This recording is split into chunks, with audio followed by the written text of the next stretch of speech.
Okei, tervetuloa Bunkkerin kutosjaksoon. Meillä on tänään vieraana Martti Malmi. Mutta ennen kuin mä kerron jaksosta sen enempää, niin kiitos kaikille palautteesta. Yksi palaute oli, että olisi parempi, jos introttaisi vähän tarkemmin jaksoa ennen kuin se alkaa. Nyt tähän mennessähän me ollaan tehty niin, että se on alkanut vaan suoraan kesken keskustelun. Ja nyt kokeillaan sitten tämmöistä.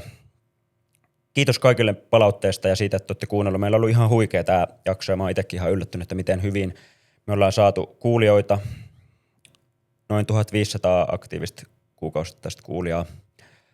Ja hyvä buugi. Tästä lähdetään kehittämään petraamaan ja kiitos kaikille oikeasti siitä, että olette kuunnellut ja jaksanut kuunnella meidän pitkiä jaksoja. Me halutaan pitää nämä jaksot aika pitkänä. Me halutaan, että on syväluotava ja avartava ohjelma. Ja tosiaan Martti Malmi on legendaarinen hahmo mulle itselle. Bitcoinin ensimmäinen kehittäjä heti Satoshi Nakamoton jälkeen ja Martilla on ulkomailla just ihan legendaarinen maine, että tässä Bitcoin-skenessä varsinkin niin on lennätetty ympäri maailmaa ja ollut puhujana ja haastatteluissa. Suomalaista tämmöistä podcastia näin pitkää ja syväluotavaa Martinkaan ei ole koskaan aikaisemmin nauhoitettu. Ja tässä tullaan käsittelemään semmoisia aiheita, mitä ei ole koskaan aikaisemmin käsitelty hänen kanssaan. Ja hän itsekin sanoi, että oli todella, tai niin kuin, ei ollut aikaisemmin näin syväluotavassa ja pitkässä podcastissa. Me käsitellään niin kuin sieltä heti ihan alkuvuosista Martin niin henkilöhistoriaa ja sitä Bitcoinin kehityshistoriaa ja kaikkea, mitä siellä on tapahtunut. Ja tästä tulee tosi hyviä tarinoita oikeasti Bitcoinin alkuvuosilta. Ja mulle tämä oli niin kuin todella haippijakso ja mä oon tosi ylpeä tästä. Kuunnelkaa loppuun asti, vaikka tää on todella pitkä. Me mennään myös vähän teknisimpiin asioihin Bitcoinin osalta ja yleisestikin vapausteknologioiden osalta. Ei kannata säikähtää sitä, jos ei ihan ymmärrä kaikkea. Mä yritän parhaani tässä avata termejä, avata käsitteitä niin, että semmoisetkin kuulijat, jotka ei ole tuttuja tälle asialle, niin pystyisi kuuntelemaan ja pysyä perässä. Kuunnelkaa loppuun asti ja sitten jos sieltä löytyy sellaisia asioita, mitkä ei ihan auennut, niin voi uteliaana lähteä tutkimaan kaninkoloa. Mutta pidemmittä puheitta, jos te haluatte jotenkin supporttaa meitä, tsekatkaa btchell.com. Se on meidän järjestämä vuotuinen Pohjoismaiden suurin Bitcoin-konferenssi. Viime vuonna järjestetty ensimmäistä kertaa noin 1000 kävijää oli 70 puhujaa ympäri maailmaa. Ja saatiin paljon mediahuomiota silloin. Järjestetään uudestaan tänä vuonna syyskuussa. Tsekatkaa lisätiedot btchell.com ja tuolta descriptionista löytyy linkki ja alennuskoodi bunkkeri, niin saa 10% alennusta kaikista meidän lipuista. Ja myös sivuilta pääsee subaamaan sähköpostilistalle, mille kannattaa ilmoittautua, jos haluaa kuulla. Me järjestetään kaikenlaista toimintaa, tapaamista ja pienempiä paikallisia suomenkielisiä tapahtumia täällä Helsingissä ja kohta Tampereella. Toinen tapa, miten voi supporttaa, on tsekkaa bullbitcoin.com tai ladata Bull Wallet. Jos haluaa ostaa tai myydä tai käydä kauppaa Bitcoinilla, niin mä suosittelen käyttämään Bull Bitcoinia. Ja tuolta meidän descriptionista saa siihen alennuskoodin ja affiliate-linkin, mistä saa alennusta kaupankäyntikuluista. Mä valitsen siksi Bullin, koska se kunnioittaa tätä Bitcoinin alkuperäistä eetosta, eli self-custodia ja tämmöistä niinku cypherpunk-mentaliteettia siinä, miten se pörssi ja lompakko on rakennettu. Mut joo, mennään jaksoon ja nauttikaa. Okei. Sä oot just tullut Madridista. Madeiralta. Niin, Madeiralta. Joo. Kyllä. Mitäs siellä oli? Mitäs olit tekemässä siellä? Siellä oli Sovereign Engineering-niminen ohjelma, 3 viikon setti. Itse menin tosin viikoksi vaan perhesyistä. Kollega jäi sinne vielä ajaksi. Siellä kehitetään teknologiaa, joka edistää paikallista suvereniteettia ja yksilön vapautta. Tällä kertaa teemana oli hajautettu tietoverkkoliikenne. Eli siis yritetään korvata domain-nimiä ja IP-osoitteita ja sen sellaista. Ja paikallisia mesh-verkkoja muun muassa kehitetään. Se on hyvin inspiroivaa. Siellä on kaikenlaisia hienoja gadgetteja, radioita, mesh-radioita ja muuta tällaista. Okei. Minkälaista porukkaa siellä ylipäätään on? No, siellä on tosi siistiä porukkaa. Se on upea konsepti sinne. Se valikoi semmoista jengiä, jotka on valmiita käyttää sen 3 viikkoa aikaansa ja rahaansa siihen, että ne tulee sinne koodaamaan. Tosi innokasta ja siellä aamusta iltaan tehdään koodia, niin tosi intensiivinen setti myös. Okei. Mitä on suvereeni insinöörityö? Sä sanoit, että se on niinku sovereign engineering, niin se on niinku suvereeni insinöörityö suomeksi. Niin miten se poikkeaa tavallisesta koodaamista ja tavallisesta niinku insinöörityöstä? No, sillä tavalla, että sovellukset ja laitteisto, mitä tehdään, niin ne toimii lähtökohtaisesti paikallisena, eli ne ei tarvitse mitään Amazon pilviserveriä toimijakseen, ja data on paikallista, ja ne voi vaikka viestiä suoraan vieressä olevien laitteiden kanssa, vaikka vieressä olevan puhelimen tai läppärin. Eli tavallaan niiden tavoite on kytkeytyä irti tämmöisestä riippuvuudesta näistä isoista tekijäteistä. Aivan. Voisiko ajatella, että BitChat on tätä skeneä? No se on erinomainen esimerkki tästä. Mikä on BitChat? Eli BitChat on tämmöinen puhelinäppi, joka pystyy Bluetoothilla viestittelemään läheisten laitteiden kanssa. Vaikka kun netti laitetaan pois päältä jossain Venäjällä, niin BitChat on edelleen siellä toimiva ja suosittu. Tuli joku uutinen tai joku juttu vastaan varmaan X:ssä, että sitä olisi hyödynnetty Iranissa nyt, kun sieltä tuli kansannousua ja sitten nettiyhteydet laitettiin kiinni, niin onko sulla siitä, onko sä kuullut siitä? No mä en itse tiedä tarkemmin ja vissiin vähän vaikea saada tietoa Iranista, mutta voin hyvin kuvitella, että sitä käytetään. Joo. Okei. Ennen kuin mennään syvemmin tuohon suvereeneihin teknologioihin ja niinkö jakson kattoteemaan, niin käydään läpi vähän sun henkilöhistoriaa, että kuka sä oot ja mistä sä tuut. Eli sä oot, Martti, tämmöinen mytologinen hahmo tässä Bitcoin-skenessä, ehkä maailmalla enemmänkin, vielä tunnetumpikin kuin Suomessa, eli olit jo silloin 2009 varhaisen vaiheen Bitcoin-kehittäjä heti Satoshin jälkeen, niin mennään ihan siihen aikaan, että mitä sä silloin teit, miten sä kiinnostuit Bitcoinista ja mitä sä löysit sen. Ja... Mä olin silloin tietotekniikan opiskelija TKK:lla. Asuin Otaniemessä soluasunnossa ja olinkohan mä toista vuotta silloin opiskelemassa. Löysin Bitcoinin, mutta en mitenkään kauheasti vaivannut päätäni niillä opinnoilla. Mä kävin lähinnä koodauskursseja ja oli paljon aikaa miettiä maailmanmenoa ja myös olla kavereiden kanssa. Suuri osa mun kaveriporukasta lukiosta oli tullut TKK:lle ja paljon aikaa. On intohimoinen yksilön vapauden suhteen ollut ja semmoinen rebel-persona ehkä. Ja mietin, että miten voisi edistää parhaiten yksilön vapautta ja olin seurannut politiikkaa jo pitempään, mutta vähän tuumin, että emme ikinä saada enemmistöä äänestämään jotain Suomen libertaaripuoluetta. Insentiivit status quoon puolella on niin vahvat. Niin arvelin, että teknologian kehittämisellä saataisiin enemmän aikaan kuin poliittisella vaikuttamisella. Ja sitä kautta päädyin Bitcoinin pariin. Tai mä mietin, että mikä olisi semmoinen teknologia, mikä voisi eniten muuttaa maailmaa. Niin arvelin, että raha saattaisi olla se asia, koska kaikki talous, kaikki meidän tekeminen pyörii rahajärjestelmän varassa ja se rahaprinteri ja pankkijärjestelmä, maksujärjestelmä on keskitetty, niin se antaa aivan liikaa valtaa annettavaksi kenellekään ja sitä käytetään vallankäytön välineenä. Niin mietin, että jos voisi olla tämmöinen hajautettu rahajärjestelmä, jossa ei olisikaan mitään keskitettyä toimijaa. Miten sä päädyit tähän ajatukseen? Mun mielestä on kiinnostavaa, että oliko sä lukenut tällaisista jostakin varhaisen vaiheen niin kuin hajautettu rahasysteemeistä vai mistä sulle tuli se ajatus siitä, että raha voisi olla edes hajautettua ja että se on se, mistä sä kiinnostuisit?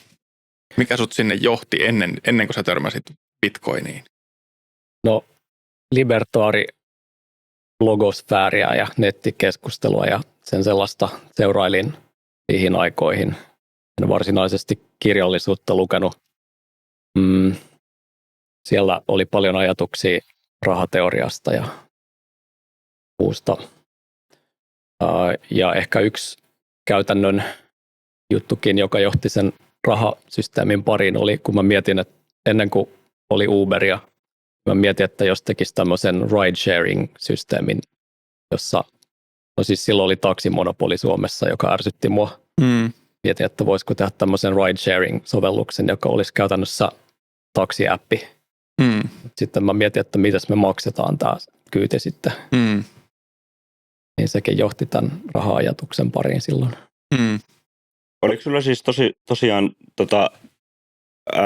niistä keskuspankeista ja tuosta keskitetystä rahajärjestelmästä jo noita ajatuksia ennen sitä, kun sä tutustuit Bitcoiniin, ja sitten se loksahti tavallaan siihen maailmankuvan, koska itselle ainakin ja tosi monelle muullekin on varmasti ollut niin, että ne on eka kiinnostunut siitä Bitcoinista, kun me ollaan tullut myöhemmin siihen hommaan mukaan, ja sitä kautta ollaan löydetty ajattelemaan näitä valuvikoja tässä nykyjärjestelmässä, mutta sä olit löytänyt ne valuviat jo ennen sitä itse ratkaisua.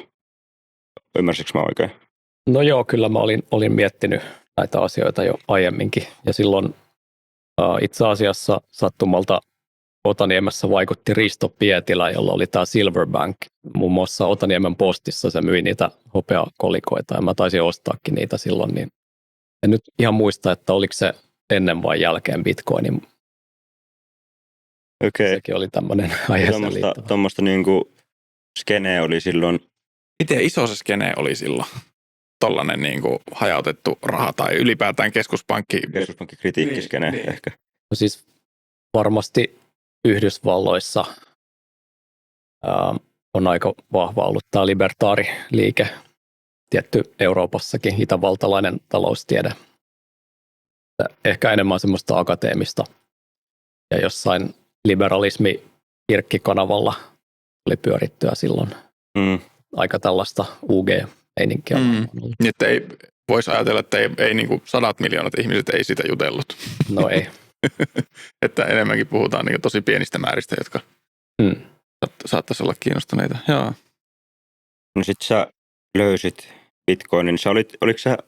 Oliko sä siinä niin kuin, kun se julkaistiin tämmöiselle sähköpostilistalle, Satoshi lähetti siis semmoiselle niin kuin salauspunkkari on tämmöinen suomennos termistä cypherpunk, joka on tämmöinen henkilö, joka just niin kuin kuvailit, niin pyrkii löytämään yksilövapauksia edesauttavia teknologioita ja kehittää niitä. Niin sä löysit, onko niin, että sä löysit sen Bitcoinin suoraan sen Satoshin sähköpostilistan? No mä en ollut siellä silloin mukana, kun se 2008 julkaistiin, en seurannut cypherpunksia, että mä löysin Bitcoinin 2009 joskus huhtikuun lopussa ihan varmaan Googlen kautta etin P2P currency tai jotain tämmöistä. Oliko white paper silloin Bitcoinin julkaisusta kuinka pitkä aika? No silloin oli se alle puoli vuotta. Joo. 2008 tuli se white paper ja sitten pian tammikuussa 2009 softa. Joo. Okei, no miltä se sitten, kun sä tutustuit siihen teknologiaan, niin miltä se näytti ja minkälaisia konkreettisia, niin kun sä aloit kehittää sitä avaamon lähdekoodin koodia, tekemään niin kuin, ehdotuksia siihen ja näin, niin miltä se näytti konkreettisesti sen kehitys siinä vaiheessa? No se oli silloin vaan Satoshin kehittämä. Koodi näytti mulle jotenkin aika niin kuin erikoiselta ja vieraalta. Toisaalta mä olin aika junior-koodari silloin. Mä olin käynyt just Java-kurssit ja yhden C-kurssin ja Bitcoin-koodi oli C++, josta mulla ei silloin ollut kokemusta. Mutta mitä jotkut muutkin on siitä kommentoinut, niin se oli vähän jotenkin vanhakantaista ja omalaatuista ehkä, että se näytti enemmän niin kuin tutkijan kirjoittamalta kuin koodarin kirjoittamalta koodi. Mutta se oli tosi siis hyvin toimivaa koodia ja hyvin vähän on lopulta löytynyt virheitä Satoshin työstä. Minkälaista se oli konkreettisesti se kehitys? Sä varmaan niin aloit louhimaan, tehkö läppärillä himassa ja kokeilemaan sitä ohjelmistoa, mihin sitä pystyi käyttämään. Niin muutaman Cypherpunkin kanssa pystyi lähettämään jotain testitransaktioita ja ei oikein muuta. Joo, no sillä tavalla lähinnä. Joillekin mainostelin Irkissä sitä ja sain ne asentamaan sen ja louhimaankin. Ja sitten silloin oli vielä tämä ominaisuus, että pystyt IP-osoitteen perusteella lähettämään bitcoineja. Se otti suoraan yhteyden siihen IP-osoitteeseen. Sitten mä Irkistä katoin niiden IP-osoitteet ja lähetin niille pyytämättä joku 1000 bitcoinia lähetin yhdelle tyypille muun muassa. Okei. Tulispa pyytämättä 1000 bitcoinia tällä hetkellä mun IP-osoitteella. Silloin kun sä huhtikuussa 2009 tutustuit siihen, niin aloititko sä saman tien tekemään jotakin siinä, vai miten se käytännössä meni se juttu, että susta tuli niin kuin osa Bitcoinin kehitystä sitten?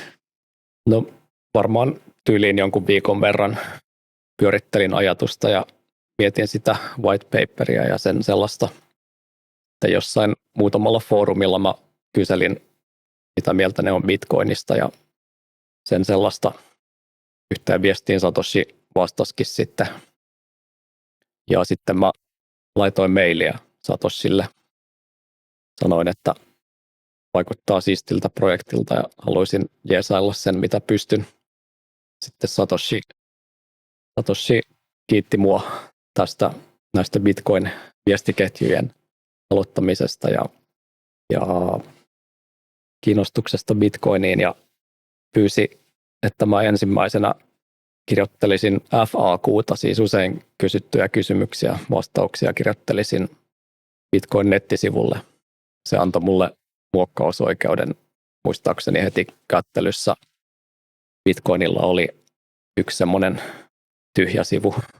Mä sain alkaa kerätä näitä sitten. Oliko se bitcoin.org? Se ei ollut se vielä silloin. Se oli bitcoin.sourceforge.net. Okei. Version hallintakoodisivu. Okei. Kuinka paljon sä sitten ilmeisesti Satoshi hyväksyi sinut mukaan kehittämään ja kuinka paljon sä sitten käytit aikaa siihen siinä alkuvaiheessa, kun sä pääsit mukaan siihen, niin sä teit näitä FAQ-juttuja ja muita. Mutta eikö sä osallistuiko sä itse koodaukseen vai oliko se sitten enemmän tällaista muuta työtä, mitä sä teit siinä Bitcoiniin liittyen? No mä tein eka niitä nettisivujuttuja ja pystyttelin foorumeita. Kokeilin erilaisia foorumisoftia, mistä meidän kirjeenvaihdossakin on pitkät tylsät pätkät. Voi käydä lukemassa, kun mä julkaisin myöhemmin meidän kirjeenvaihdon. Silloin siinä kesänä mulla ei ollut mitään kokoaikaista kesäduunia. Tein jotain satunnaisia keikkaduuneja ja mulla oli paljon aikaa, kun ei ollut koulukurssejakaan. Silloin käytiin aika paljon aikaa tosiaan Bitcoiniin. Tosiaan näihin nettisivu FAQ-juttuihin ja sitten siinä kesällä aloin myös koodiin tutustua. Eka haaste oli saada se koodi kääntymään, että mä sain rakennettua sen Bitcoin-softan siitä lähdekoodista. Siihen mulle meni varmaan yli kuukausi. Se oli vähän haastavaa jotenkin saada se setti kasaan. Mutta joo, sitten mä aloin tekemään joitakin käyttöliittymätason ominaisuuksia. Ensin aika pieniä lopulta. Muun muassa Windows-asennusohjelman. Ja sitten tämmöinen ominaisuus, että se Bitcoin-softa käynnistyi sun Windowsin mukana, kun sä käynnistit koneen.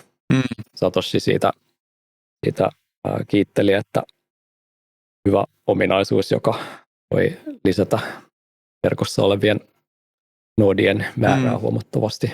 Eli käytännössä sellaisia juttuja, jotka niin kuin helpottaa tai madaltaa sitä kynnystä, ei tarvitse olla niin tekninen ihminen vaikka, että niin kuin pystyy asentamaan Bitcoin-softan omalle Windows-koneelleen ja niin edelleen.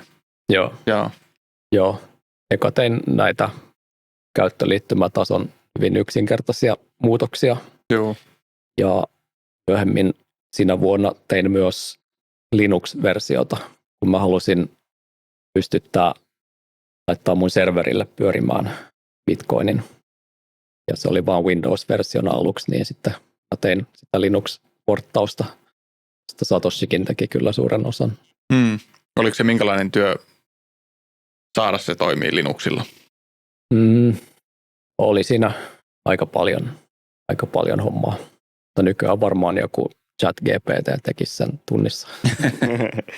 Okei, mä mietin semmoista, että tämä on vähän sellainen lapsellinen kysymys, mutta oliko sulla silloin jo semmoinen fiilis, että tässä ollaan nyt jonkun suuren vallankumouksellisen äärellä, että tämä on ihan varmasti maailmaa mullistava teknologia, vai oliko silloin kuitenkin vai oliko se enemmän semmoista testailua, että katsotaan nyt mitä tästä tulee, ei ole välttämättä sitä samaa niin convictionia, mitä sanotaan, että ihmisillä on vakaumus tai vakuus tai varmuus siitä, että ajattelee, että tämän on pakko olla niin mullistava juttu, vai oliko siinä epäilystä ja vähän semmoista kokeilua?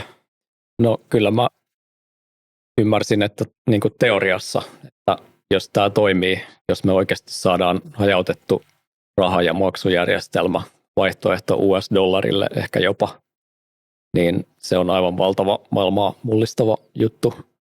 Mutta ei mulla ollut semmoista elämän kokemusta, josta niin kuin ymmärtää, että tämä voisi oikeasti tapahtua.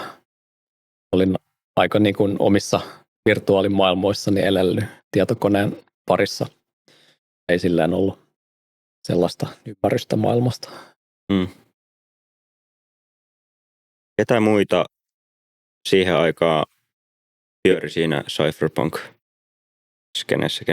Onko semmoisia nimiä, jotka olisi vielä vähän niin kuin täällä tai jotenkin tullut tunnetuksi niiltä ajoilta? Tai kenen sä olisit ollut vaikka henkilökohtaisesti kontaktissa? Tai? Mä tosi vähän olin yhteyksissä muihin silloin. En oikeastaan ollut niihin cypherpunkkeihin silloin yhteyksissä. Hal Finnin nimi taisi tulla esille meidän kirjeenvaihdossa Satoshin kanssa. Kuka on Hal Finni? Hal Finni oli cypherpunk-aktiivi ja varhainen Bitcoin-testaaja, jota Satoshi arvosti kovasti ja ilmaisi tämän viestinvaihdossaan. Hal Finni, hänellä oli ALS, johon hän myöhemmin menehtyi. Hän on tunnettu hahmo Bitcoin-skenessä. Muun muassa Hal Finney-palkinto on olemassa, jota Human Rights Foundation myöntää, ja on itsekin osallistunut Hal Finney-juoksutapahtumiin eri Bitcoin-konferensseissa. Tämä figuuri on niin kuin ikoninen, niitä kuvia, missä Hal Finney juoksee. Ja ALS on siis tämmöinen lihasrappeuma tauti, jossa lopulta menee motoriikka kokonaan kehosta. Ja olikohan Stephen Hawkingsilla se sama? Voi olla. No, millainen Satoshi oli siinä kirjeenvaiheessa sun kanssa? Eli minkälaisena henkilönä minkälainen vaikutelma sulla tuli siitä niin kuin henkilönä? No, vaikutti hyvin erittäin älykkäältä ja aikaansaavalta ja kohteliaalta ja kohtuulliselta. Tai niin kuin, ei tehnyt suurta numeroa itsestään, ei puhunut henkilökohtaisia asioita. Kirjoitti täydellistä englantia, ei tehnyt juurikaan kirjoitusvirheitä, laaja sanavarasto. Eka mietin, että olisiko se ollut japanilainen nimen perusteella, mutta niin kuin englannin kieli antoi ymmärtää, että ei ehkä ole. Kuinka paljon viestinvaihtoa sun ja Satosin välillä on ollut? Puhutaanko kymmenistä vai sadoista vai? No satoja, joku 200-300 viestiä, kun niitä oli yhteensä. Joo. Tosiaan sähköpostin kautta pelkästään viestiteltiin. Joo. Ja niin, huhtikuu 2009 alkoi se viestittely ja onko se sitten mihin päättynyt? Mä en ihan tarkalleen muista. Muistelisin, että 2011 joskus keväällä viimeiset viestit vaihdettu. Mulla ei ihan koko sitä sähköpostihistoriaa, niitä viimeisimpiä viestejä. Mulla jo about tiarallaan sitä aikaa, kun Satoshin katos ja jätti sen projektin ja sanoi, että hän siirtyy muihin asioihin. Eiks niin? Joo. No, muistatko sä tuolta ajalta, että kiinnittikö silloin vielä tavallaan mikään media huomiota Bitcoiniin, vai oliko se vielä sinne 2011 vuoteen asti vuodesta 2009 niin semmoista niin kuin UG-skeneen kikkailua, vai alkoiko siihen niin kuin laajempi yhteisö kiinnittää huomiota? Se oli melko UG:ta pitkään. 2009 se oli käytännössä ihan UG-meininkiä ja 2010 olisiko ollut, kun Slashdot uutissivustolla niin Bitcoin mainittiin, joka on tosi suosittu saitti. Silloin mä ylläpidin jo bitcoin.org-sivustoa ja se meni liikenteen takia nurin. Silloin tuli valtava vyöry käyttäjiä Bitcoin-foorumeille. Olisikohan, muistaakseni sen jälkeen ei enää pystynyt helposti lukemaan kaikkia uusia viestejä Bitcoin-foorumeilta, jota mä ylläpidin. Pikkuhiljaa niitä alkoi tulla. 2010 tuli muun muassa Gavin Andresen, mun jälkeen ensimmäinen kehittäjä Bitcoinissa, josta myöhemmin tuli vähän niin kuin Bitcoinin pääkehittäjä joksikin aikaa ja paljon muita kehittäjiä. Ja 2010 Bitcoin alkoi vähän enemmän niin kuin kasvaa. En nyt ihan muista, milloin Silk Road tuli. Olisiko se ollut 2011, mutta se oli sitten se toinen uutistapahtuma, joka kasvatti vielä Bitcoinin ihan niin kuin toiseen mittaluokkaan. Joo. Silk Road on tämmöinen Tor-verkossa oleva kauppapaikka. Niin, jossa oli. Ja jossa myytiin kaikenlaista, muun muassa huumeita ja pimeän verkon. Joo. Mun mielestä Suomessa oli niin maailman mittakaavalla tosi varhaisen vaiheen niin adaptaatiota siinäkin, että niin tavallaan nämä suomalaiset versiot siitä amerikkalaisesta Silk Roadista tuli tosi nopeasti. Ne oli Euroopan mittakaavalla niin jotain Euroopan suurimpia. Ja sen takia myös Suomi oli pitkään yksi iso niin kansainvälisellä tasolla yksi isoimpia niin Bitcoinin holdeja, koska ne oli takavarakoinut näitä servereitä ja sitä kautta saanut niitä haltuun. Siis mä oon tehnyt poliisiopintoja 2013, tai aloitin, ja Bitcoin oli silloin kuitenkin suomalaisessa niin kuin, no just rikolliskenessä aika suosittu, tai pimeän verkon kauppapaikoilla, ja me siis opiskeltiin koulussa, poliisikoulussa silloin, mistä on kyse ja mikä tämä juttu on. Tämä on niin kuin mun niin kuin sellainen ensimmäinen tutustuminen Bitcoiniin. Että tuo mun mielestä kertoo siitä, että niin kuin Suomessa on adaptoitu varmasti aika niin kuin nopeastikin eri puolille Bitcoinia. Kyllä. Ehkä toi on semmoinen asia, missä niin kuin Bitcoin on jo parhaisessa vaiheessa ratkaissut jonkun käytännön ongelman niillä ihmisillä. Miten sä muuten näet tuohon liittyen mun mielestä kiinnostavaa, että kuinka suuri rooli tämmöisellä niin kuin, rikollisella rahaliikenteellä, jos ajatellaan näin niin kuin valtion näkökulmasta, niin on ollut siinä, että Bitcoin on siinä pisteessä, missä se on nyt, koska se on kuitenkin, siis enää ei niin kuin, tai se on naivi ajatus tai vähän hölmö ajatus mun mielestä, että se olisi jotenkin rikollista rahaa, koska se Bitcoin on osa instituutioita ja valtioita ja valtiot omistaa ja instituutiot omistaa, että se ei ole enää sellaista pimeää rahaa, mutta jossakin vaiheessa se varmaan oli enemmän siellä jossakin hähmäisissä paikoissa se. Niin onko sillä sun mielestä roolia ollut sillä, että se on pyörinyt aluksi siellä? Niin, no kyllähän se Silk Road aiheutti valtavaan semmoisen julkisuusaallon Bitcoinille. Silloin se senaattori Chuck Schumer kauhisteli jossain telkkarissa, että on tämmöinen saitti, josta voi ostaa huumeita ja me ei voida tälle mitään. Kyllä se on varmaan siihen suosioon tai käyttöön silloin ja huomioon vaikuttanut alkuvaiheessa, mutta se on työkalu muiden joukossa ja suurin osa rikollisuudesta käyttää varmaan sitä USDtä edelleen. Jep. Joo, siis se, että niinku, sehän halutaan maalata tietenkin valtioiden toimesta, tai se on miellyttävää maalata rikolliseksi rahaksi, vaikka suurin osa rikollisuudesta tapahtuu ihan niin kuin muulla rahalla kuin bitcoinilla.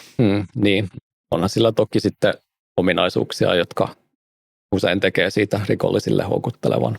Kyllä. Mitä ne ominaisuudet on? No just se suvereniteetti, että kukaan ei voi helposti takavarikoida sun rahoja tai estää sua tekemästä rahansiirtoja. Oletetaan, että kuulija ei oikeastaan ymmärrä sitä teknologiaa. Niin mikä Bitcoinista tekee suvereenin teknologian?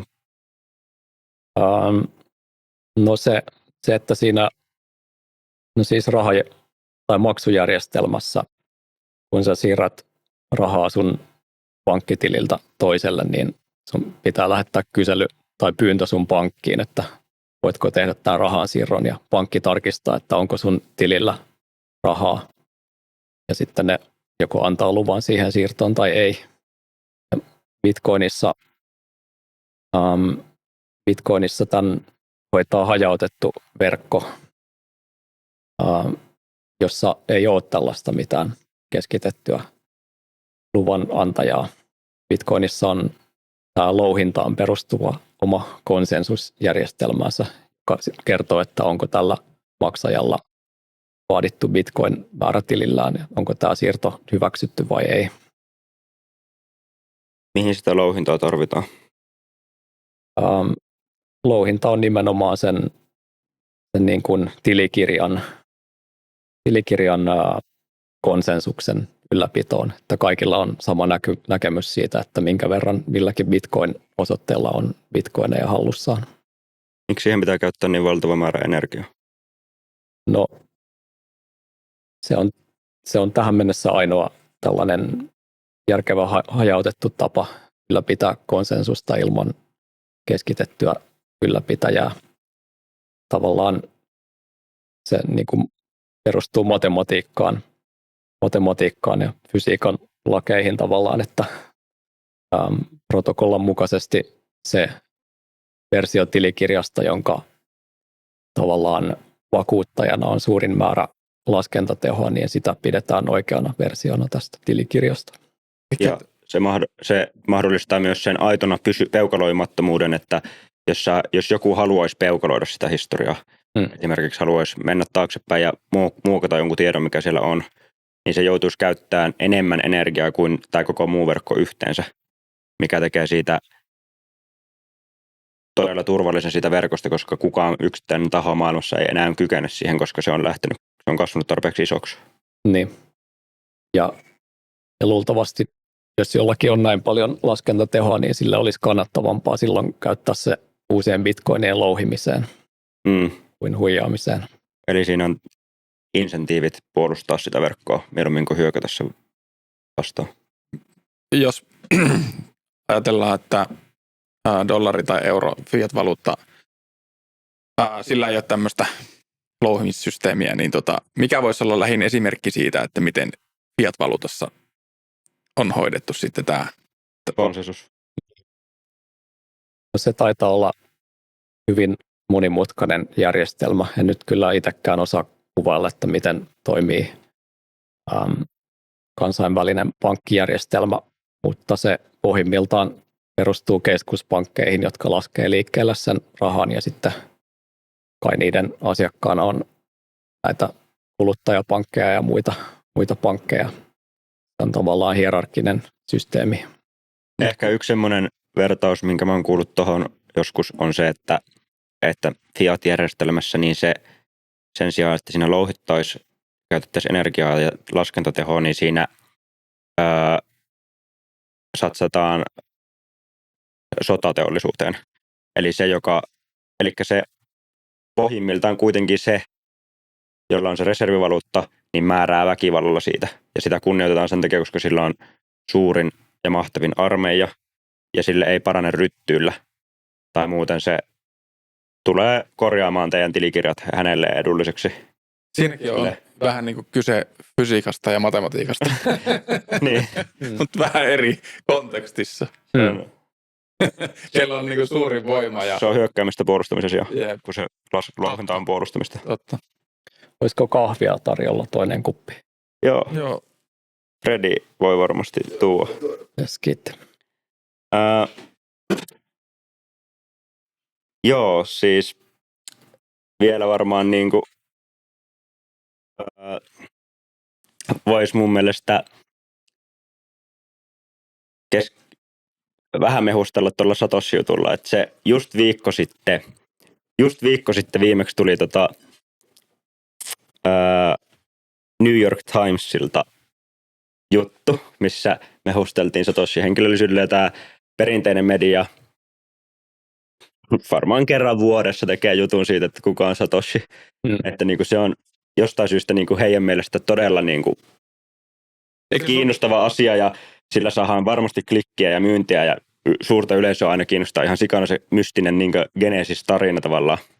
Että se on niinku, se on tämmöinen mytologia lähestulkoon jo, että joku tämmöinen niinku tuntematon anonyymi hahmo teki tämmöisen näin epäitsekään teon, että loi tommosen, todennäköisesti tuhosi tyyli avaimensa tai kadotti lompakkonsa, että hänellä ei ole ollut pääsyä niihin, koska ei ole sieltä lohkoketjustahan näkisi, jos hän olisi tehnyt jotain transaktioita, mutta se ei ole koskaan sitä tehnyt. Ja niin kuin oletetaan, että se ei ole enää mahdollista. Ja tämä tarina on niin jostain syystä kaikkien mielestä aina todella mehukas. Bitcoilijathan vähän niin ajattelee, että se on vaan hyvä asia, että se on kadonnut ja se ei tule ja se ei ole tiedossa, että olisi ongelmallisempaa, jos me tietäisiin, kuka se olisi ja sitten vastaan voitaisiin hyökätä tai sen henkilö just voitaisiin tehdä tämmöistä character-assassinaatiota vaikka, että kato, että se oli tuolla tonkaan, että nyt tämä koko Bitcoin-projekti pitää niin kuin mustamaalata ja tavallaan yksi hyökkäyspinta-ala Bitcoinin näkökulmasta on poistunut, kun sitä luojaa ei ole läsnä eikä sen mielipiteen, se ei voi antaa mitään lausuntoa tai se ei voi kommentoida mitään ja sitä ei voi kuunnella niin kuin jotain Jeesusta. Onko sulla omaa teoriaa siitä, että kuka se voisi olla? No, hyvin mahdollista tai todennäköistä, että se olisi joku näistä cypherpunks-listan ihmisistä. Tämä on muun muassa tekstianalyysin perusteella veikkailtu ihan mielenkiintoisia arvioita eri suuntiin. Tämä viimeisin taisi olla Adam Back. Joo. Just tämä juttu, mihin viittasit. Joo. Peter Todd taitaa olla toinen, jota on myös veikattu. Joo, ehkä näistä jotenkin se Adam Back kuulostaisi uskottavammalta, mutta sitten taas ei ehkä Adamista ole sellaista vibaa henkilökohtaisesti tullut. Ja Adam hän viestitteli Satoshin kanssa, tai Satoshi lähetti viestin Adamille ennen Bitcoin white paperin julkaisua 2008, koska tässä white paperissa viitattiin Adam Backin työhön. Ja Adam julkaisi viestinsä Satoshin kanssa myös myöhemmin. Okei. Tunneksä tai tiedäksä Adam Backin henkilökohtaisesti? Joo, on tavannut kyllä useita kertoja. Joo. Ei ole paljastanut olevansa Satoshi Nakamoto. Ei. Ollaan kyllä hyvää läppää heitetty aiheesta. Joo. Ja hän tähän haastateltiin itse asiassa nyt tähän juttuun liittyen aika monessakin isossa mediassa nyt, Jenkeissä ainakin, että tähän liittyen. Ja ihan mielenkiintoinenhan niitä on kuunnella, mutta mitä sä itse näet, että onko siitä hyötyä tai haittaa, tai onko se täysin neutraali asia, että pysyykö Satoshi Nakamoto anonyyminä? No se on musta erittäin hyvä asia, luultavasti myös hänen itsensä kannalta, että hänen ei kohdistu sitten paineita asian tiimoilta, mutta myös niin kuin, no se on erittäin kiinnostava story, siksi toimittajat aina tarttuu siihen. Ja se on myös hyvä, että Satoshi on tämmöinen mytologinen hahmo, tai ehkä jos sä tietäisit kuka se on, niin sä et välttämättä tykkäiskään siitä tyypistä tai sen mielipiteestä. Nyt se on tavallaan mukavampi, että tavallaan sanotaan, että we are all Satoshi, me ollaan kaikki Satoshi, paitsi se yksi huijari. Mitä se tarkoittaa se we are all Satoshi, tai minkälainen ajatus siinä on taustalla? Koska se varmaan sulle on täysin selvää, mutta semmoiselle, joka ei ole Bitcoin-skenessä, niin se voi olla, että Tuo tulee vähän kultti. niin, että mitä se tarkoittaa? No. Miten sä ajattelit itse sen tarkoittavan? No varmaan sitä, että Bitcoin on suurempi kuin kukaan yksittäinen henkilö, että Bitcoin on ideaali. Mm. Kuka on sun paras arvaus sieltä Cypherpunk-listalta? Musta se Nick Szabo on ollut ihan kiinnostava veikkaus, mutta ei mulla mitään semmoista varmuutta tai salaista infoa senkään suhteen ole. Mä just luin joskus, kun se juttu tuli ja joku kommentoi tuolla X:ssä sitä, että oli just nimenomaan tehty tätä koodianalyysiä siitä, että minkälaista koodia on kirjoitettu. Niin siinä tekstianalyysissä se Nick oli ainakin aika alhaalla samankaltaisuuden kanssa.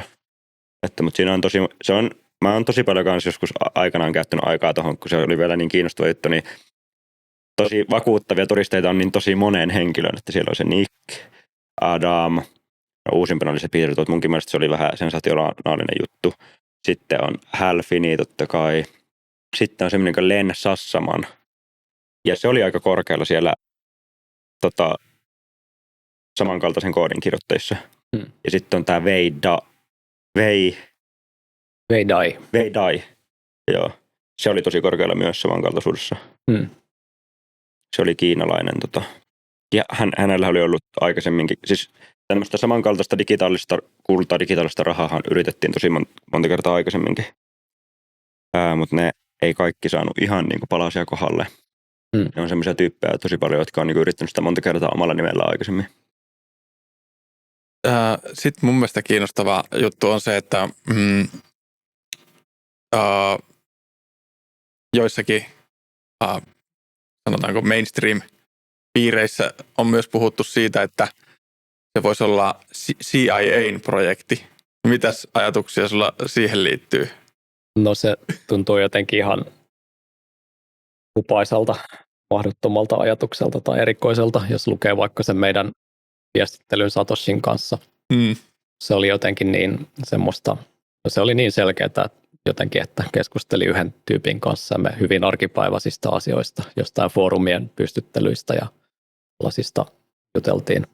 Oliko se vaikka se viesteihin vastaaminen sellaista, että jos siellä olisi ollut taustalla joku vaikka 100 hengen pumppu, niin se olisi tullut vaikka nopeammin ne viestit? Vaikuttiko se siltä, että hän vaikka niinku söi ja nukkui ja näin, että niinku, oliko siinä taukoja? Joo, siltä vaikutti ja kun ei Bitcoinin ympärillä ollut mitään muuta kuin käytännössä ja Satoshi ja jotakin muita testailijoita ja pikkuhiljaa foorumeille tuli porukkaa.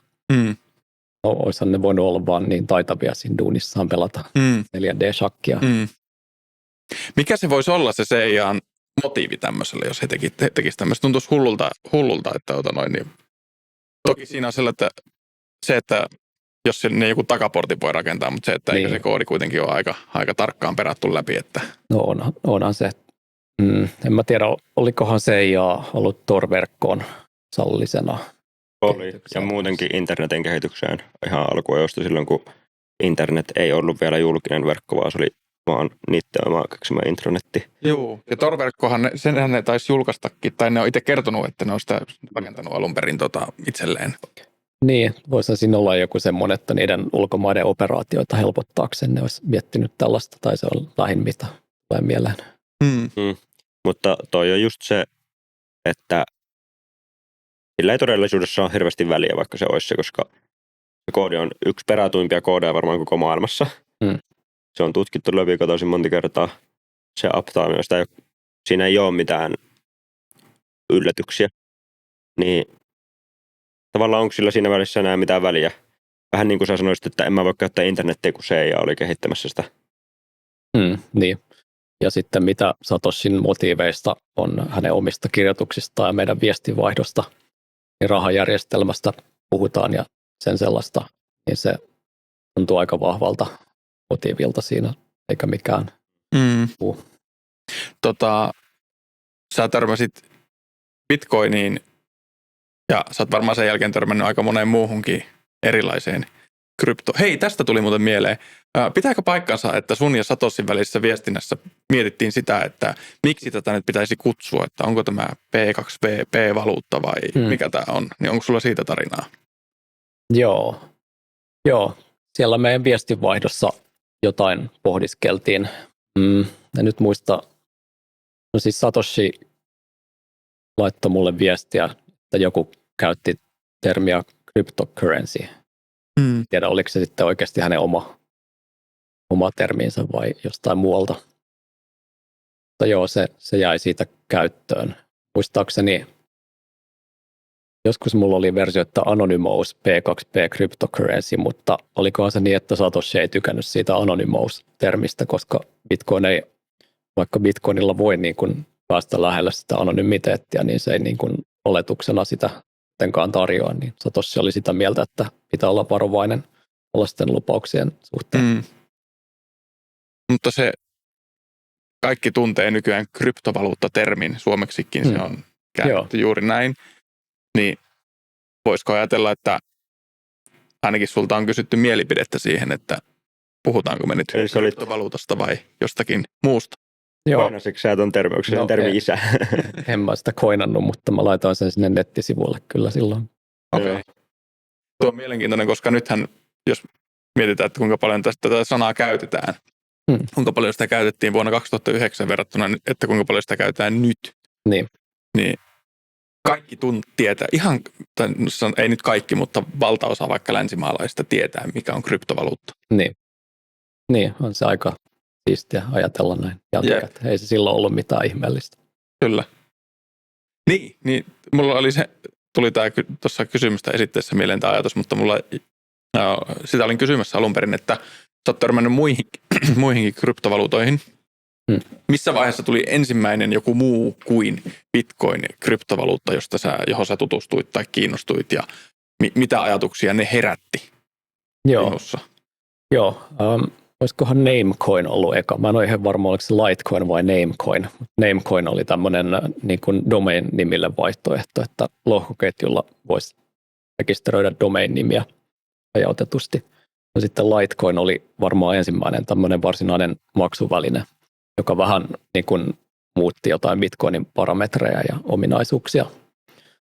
Litecoin on hyvin, taitaa olla edelleenkin olemassa ja käytössä. No mä pidin sitä hyvänä ideana, että voidaan kokeilla erilaisia vaihtoehtoja ja että voi olla valuuttakilpailua. Se oli mulla niin kuin Bitcoininkin suhteen ideana, että se voi olla kilpaileva valuutta USDlle. Ja jos joku muu valuutta toimisi paremmin kuin Bitcoin, niin miksei sitä käytettäisi, mutta myös mä arvelin, että jos oikeasti tulee jotain merkittäviä teknisiä läpimurtoja tai parempia ideoita, niin mä arvelin, että ne kyllä integroitaisiin Bitcoininkin. Ja niinhän sitä on tehtykin, että Bitcoin-protokolla on muutettu vuosien varrella. Kuinka paljon? Eli yleensä sanotaan, että Bitcoin on yksi konservatiivisimpia niin kuin, ohjelmistoja, että sille tosi varovasti tehdään mitään muutoksia. Niin. Nimenomaan, koska siinä on niin paljon arvoa kiinni, että sitä ei haluta rikkoa. Eli siellä ei ole tämmöistä mentaliteettia, että heitetään paskaa seinään ja katsotaan, mikä jää roikkumaan.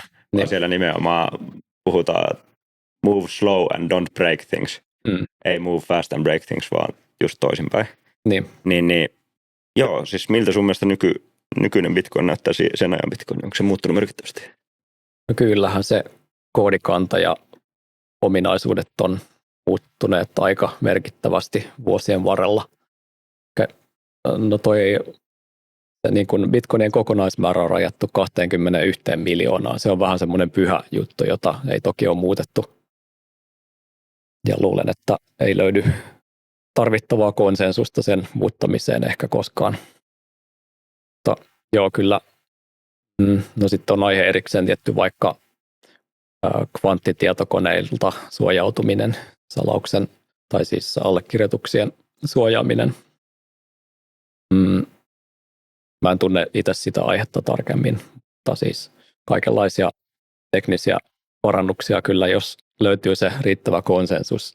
Sen pitää olla niin kuin ilmiselvästi valtaosan hyväksymä päivitys, että sen niin kuin haluaa vaikka louhijat ja pörssit ja vaikka verkkokaupat ja kaikki taloudelliset toimijat ottaa sen käyttöön. Kukaan ei halua ottaa käyttöön jotain versiota, jota muut ei käytä. Eli miten, pureudutaanpa tähän, että miten niin kuin se päätöksenteko tässä hajautetussa verkossa tapahtuu. Eli siitä on esimerkkinä tämä lohkokoko sota, mikä on käyty silloin vuosina 2015-17. Ja se oli tämmöinen todella iso kamppailu tietystä protokolla-sääntömuutoksista, mikä olisi, että kuinka paljon mahtuu transaktioita yhteen lohkoon, joka tulee 10 minuutin välein. Yksinkertainen kysymys periaatteessa, mutta todella kaksi selvästi kilpailevaa ja kamppailevaa niin tiimiä olisi tai joukkuetta tai kämppiä. Ja tosi sotaisa vähän niin kuin aika oli, niin siitä on mielenkiintoista, niin kuin, se oli mielenkiintoinen tutkimus siitä, että niin kuin olennaisin kysymys oli se, että kuka päättää asioista Bitcoin-verkossa, se lopputulos. Niin kuka se on? No mua kiinnostaisi nähdä tämä tutkimus, koska musta se olisi tosi kiinnostava akateeminen tutkimusaihe, että miten tämä Bitcoin-konsensus syntyy. Tuolla on semmoinen kirja kuin Lohkokoko sota. Tämäkin oli toimittamassa aikana, niin se tavallaan oli tämän Bitfinex, ison hongkongilaisen pörssin, alkuaikojen pörssin, niin niiden rahoittama tavallaan tutkimus, semmoinen tutkiva journalisti tavallaan teki siinä sitä. Ei se ollut mikään akateeminen tutkimus, vaan enemmänkin tämmöinen niin kuin journalistinen tutkimus. Joo, se on tosi mielenkiintoinen kysymys, että miten Bitcoin-softan konsensus syntyy. Tätä suosituinta Bitcoin-softaa, joka pyörii kaikilla palvelimilla, niin kutsutaan Bitcoin Corex, jolla on oma kehittäjäporukkaansa. Niillä on omat verkkosivunsa ja omat Git, siis koodiversiohallintasivunsa ja omat niin kuin, prosessinsa, miten ne kehittää sitä Bitcoin Coreaan, mutta niilläkään ei ole valtaa määräillä, että kuka sitä softaa sitten pyörittää. Ja niiden täytyy tehdä softaa, jota ihmiset oikeasti haluaa käyttää. Varmaan niin kuin taloudelliset toimijat on merkittäviä tässä, että ottaako nimenomaan pörssit ja muut taloudelliset toimijat, niin kaupat ja muut tällaiset jonkun version käyttöön. Toki nekin sitten kaikki vähän niin kuin ajattelee ympärilleen, että mitäs tässä, mihin konsensus on menossa, koska kukaan ei halua poiketa siitä konsensuksesta. Jos pitäisi sillä tavalla itselle vähän niin kuin tuntematon aihe, koska en tunne tarkalleen, että miten tämä niin kuin menee tämä niin kuin softa-homma. Ja siellä on ilmeisesti Core ja Knots on tämmöisiä softia, jotka tällä hetkellä vähän, en tiedä kilpaileeko ne vai mikä siinä on. Niin, mitä niin kuin sellaisen ei-teknisen ihmisen olisi hyvä ymmärtää, että mistä niin kuin tässä on kysymys, että kuka pyörittää ja mitäkin softaa ja niin jos sitä pitäisi tiivistää, että mikä se on se juttu? No ehkä tavallisen käyttäjän ei tarvitse tai kuulu niin paljon ymmärtääkään, ellei ole omaa kiinnostusta siihen. Kansi vaan valita suosituin vaihtoehto, jos pitää valita, niin sitten konsensuksessa mukana. Joo. Mä en itsekään tunne niin tarkasti, en jaksa seurata kauheasti näitä vääntöjä, mitä on Core versus Knots ollut. Ja eli toisin sanoen, niin luottaa vähän niin kuin siihen, tai luottaa, mutta se, että niin kuin on varmaan turvallisin tapa haistella sitä konsensusta, että niin. Siellä on kuitenkin siinä konsensuksessa, jos ajatellaan, niin siinä on niin valtavista asioista kysymys, niin se, että se konsensus yrittää varmasti löytää niin kuin kaikille sitä optimaalista ratkaisua. Se on niin kuin mielenkiintoinen siinä mielessä, että mikä muu juttu ei oikein maailmassa toimi noin, niin se, että miten siihen pitäisi suhtautua niin kuin tavallisena käyttäjänä, että sehän tuntuu vähän kaoottiselta ja silleen, niin tässä kukaan ei ole kontrollista ja niinhän se onkin. Niin, sitä olisi kiinnostavaa just tutkia enemmän, että sitten pörssifirmoilla on varmasti omat valtavat taloudelliset kannustimensa viedä bitcoinia johonkin suuntaan, niin se kiinnostaisi tietää, että miten ne sitten käytännössä sitä yrittää tehdä ja miten onnistuneita ne on siinä ja voidaanko siltä suojautua jotenkin. Esimerkiksi nyt Strategy, tämä jenkkiläinen Bitcoin Treasury-firmahan perusti tämmöisen oman yksikkönsä käytännössä tähän Bitcoinin turvallisuuteen liittyen, niin niillä on tarkoitus niin kuin yhdessä Bitcoin-yhteisön kanssa löytää ratkaisuja, vaikka nyt tähän Kvanttiuhka, ne on kiinnostuneita siitä enemmän kuin tästä spämmijutusta. Jep. Mitä mieltä sä oot, onko se kvanttirelevantti uhka vai onnistutaanko se ratkaisemaan? No toi kvanttihomma on semmoinen aihe, josta mä en oikeastaan itse tiedä juuri mitään. Mä tein Bitcoiniin viimeisen kontribuutioni 2010 keväällä. Mä en ole niin ytimessä ollut tästä kehityksestä ja siirryin muihin asioihin, down to other things. Niin mä tavallaan jätän tässä kvanttihommassa itseäni viisaammille tai kiinnostuneemmille tämän areenan. Mikä se sun tämänhetkinen niin kuin rooli tai suhtautuminen tai ylipäätään niin kuin Bitcoiniin liittyen on, että onko sä vaan niin kuin käyttäjä? Mä oon enimmäkseen käyttäjä ja vierailija. On reliikki Bitcoin-konferensseissa. Miltä se muuten tuntuu se rooli, kun sä oot ollut siinä alkuvaiheen kehittäjänä mukana ja sitten niin kuin, mitä enemmän Bitcoin kasvaa, niin sä nousit aika ajoin uudestaan ja uudestaan esille erilaisissa keskusteluissa. Niin miltä sellainen rooli tuntuu? Sä oot ollut nuori mies kuitenkin silloin, parikymppinen. Niin sulle on, sä et varmaan silloin arvannut, että minkälaisen roolin sä tuut saamaan niin kuin ihan kansainvälisestikin tähän asiaan liittyen. Miltä se on tuntunut? No niin, eihän sitä silloin osannut arvata.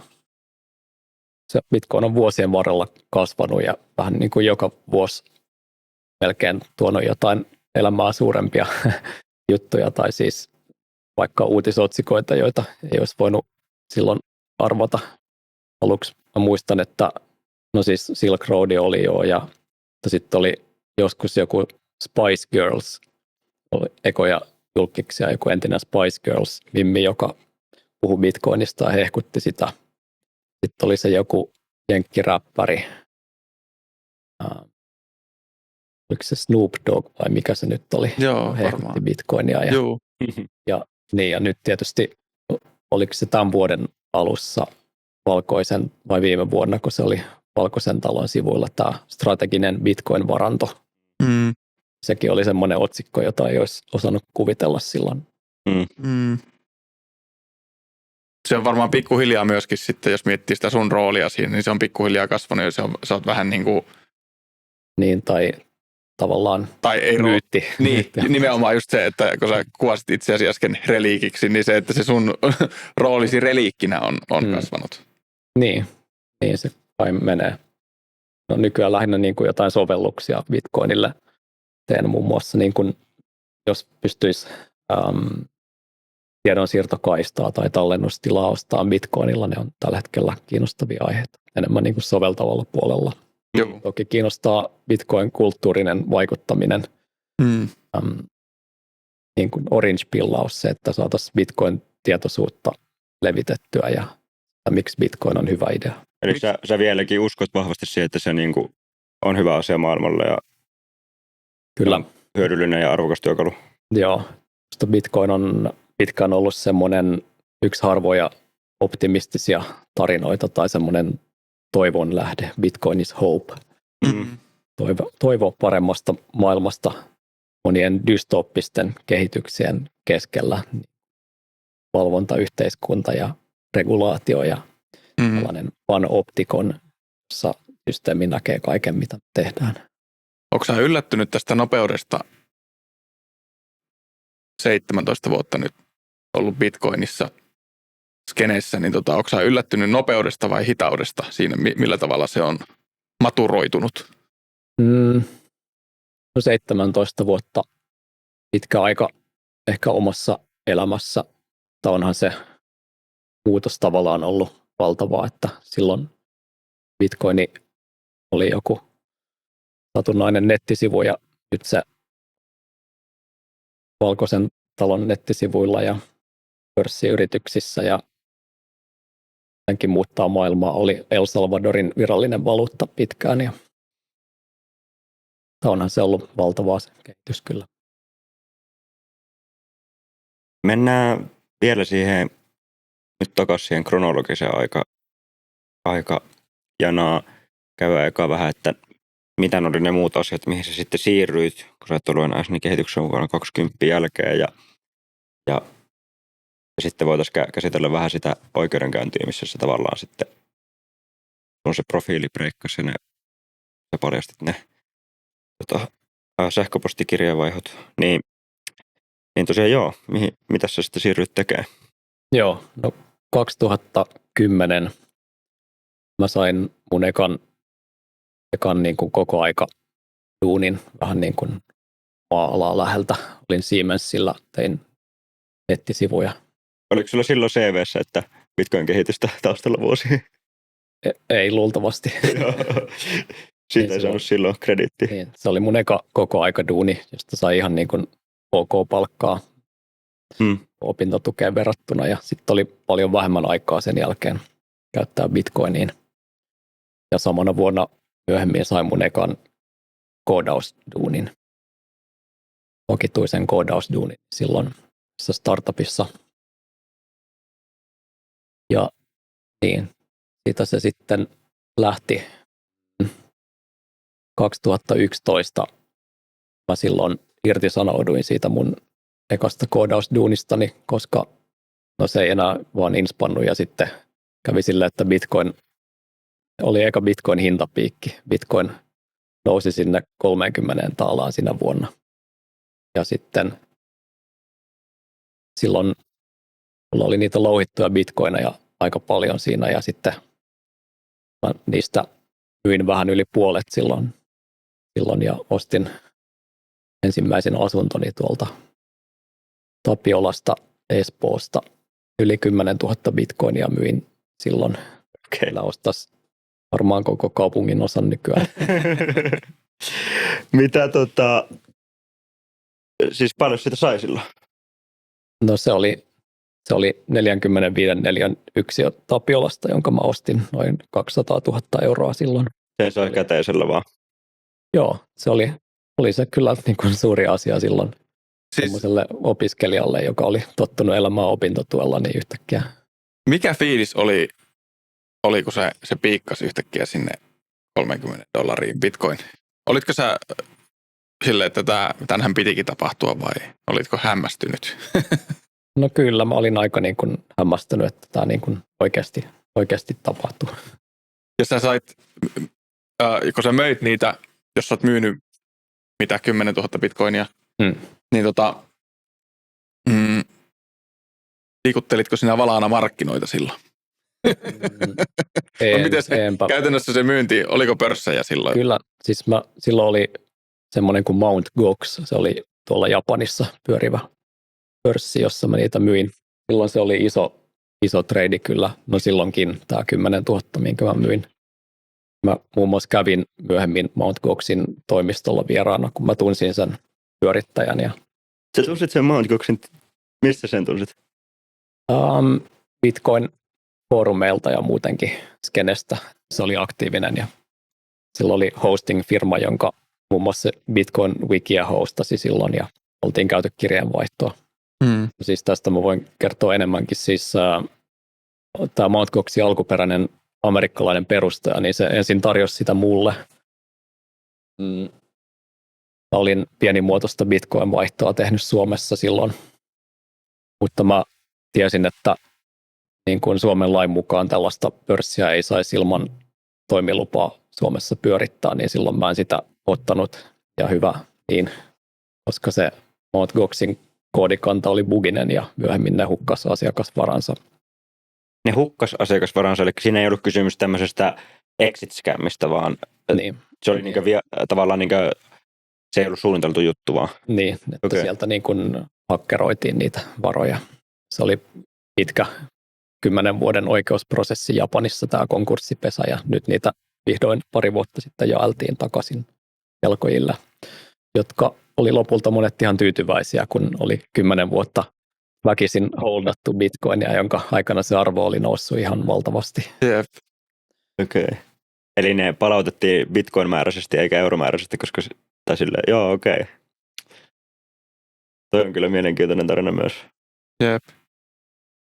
Sitten sä ostit sen kämpän ja... Joo,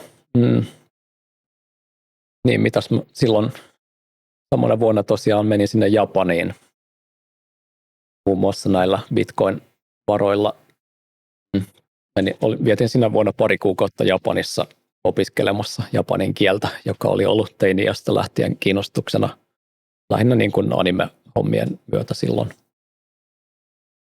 Siinä tosiaan kävin siellä Mt. Goxin toimistolla, missä kaikki oli vielä hienosti silloin ja ne kestitsi mua siellä 5 tähden hotellissa majoittivat ja tällaista ja se oli hyvin tuottoisa business siihen aikaan.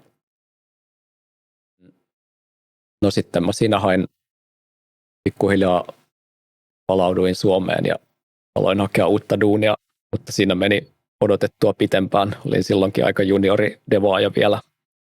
Olikohan silloin vähän noita lama-aikoja vielä. Finanssikriisi. No se taisi olla just 2009, mutta joo, kuitenkaan en saanut ihan heti uutta duunia. Ja 2012 kesällä taisin vasta löytää koodaushommia uudestaan. Ja siinä odotellessa jouduin myymään melkein kaikki jäljellä olevat bitcoinit valitettavasti, että silloin mä myin suunnilleen puolet jäljellä olevista sen 10 000 bitcoinia. Mutta suurin osa lopuista joutui polttamaan siinä ja se vaihtokurssihan putosi siihen $3 sieltä 30 silloin siihen aikoihin, niin huonoon hintaan joutui niitä valitettavasti myymään. Mulla oli enimmillään 55 000 bitcoinia. Satoshi oli silloin varhaisessa vaiheessa pyytänyt mua pitämään mun bitcoin-noodini softani päällä, että softan testaajilla olisi joku yhteyspiste siinä verkossa. Siinä oli niin vähän käyttäjiä, niin se toivoi, että mä pitäisin mun bitcoinin pystyssä. Ja siellä oli semmoinen Generate Coins, semmoinen checkboxi siellä valikossa. Sen mä klikkasin ja sitten alkoi prosessori hyrisemään. Ja sitten se generoi silloin, mun tietokoneella generoi ehkä 6 bitcoin-lohkoa, 300 bitcoinia suunnilleen pystyi generoimaan päivässä. Sen joutuu aina täppäämään pois päältä sen checkboxin, kun halusi pelata vaikka jotain peliä, vaati prosessoria. Muistitko aina täpätä sen päälle sen jälkeen, kun lopetit? Joo. Joo. Käytin korvatulppia yöllä nukkuessa. Okei. Prosessori hurisi.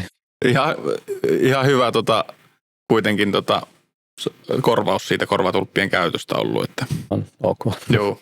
Ostaa muutamat.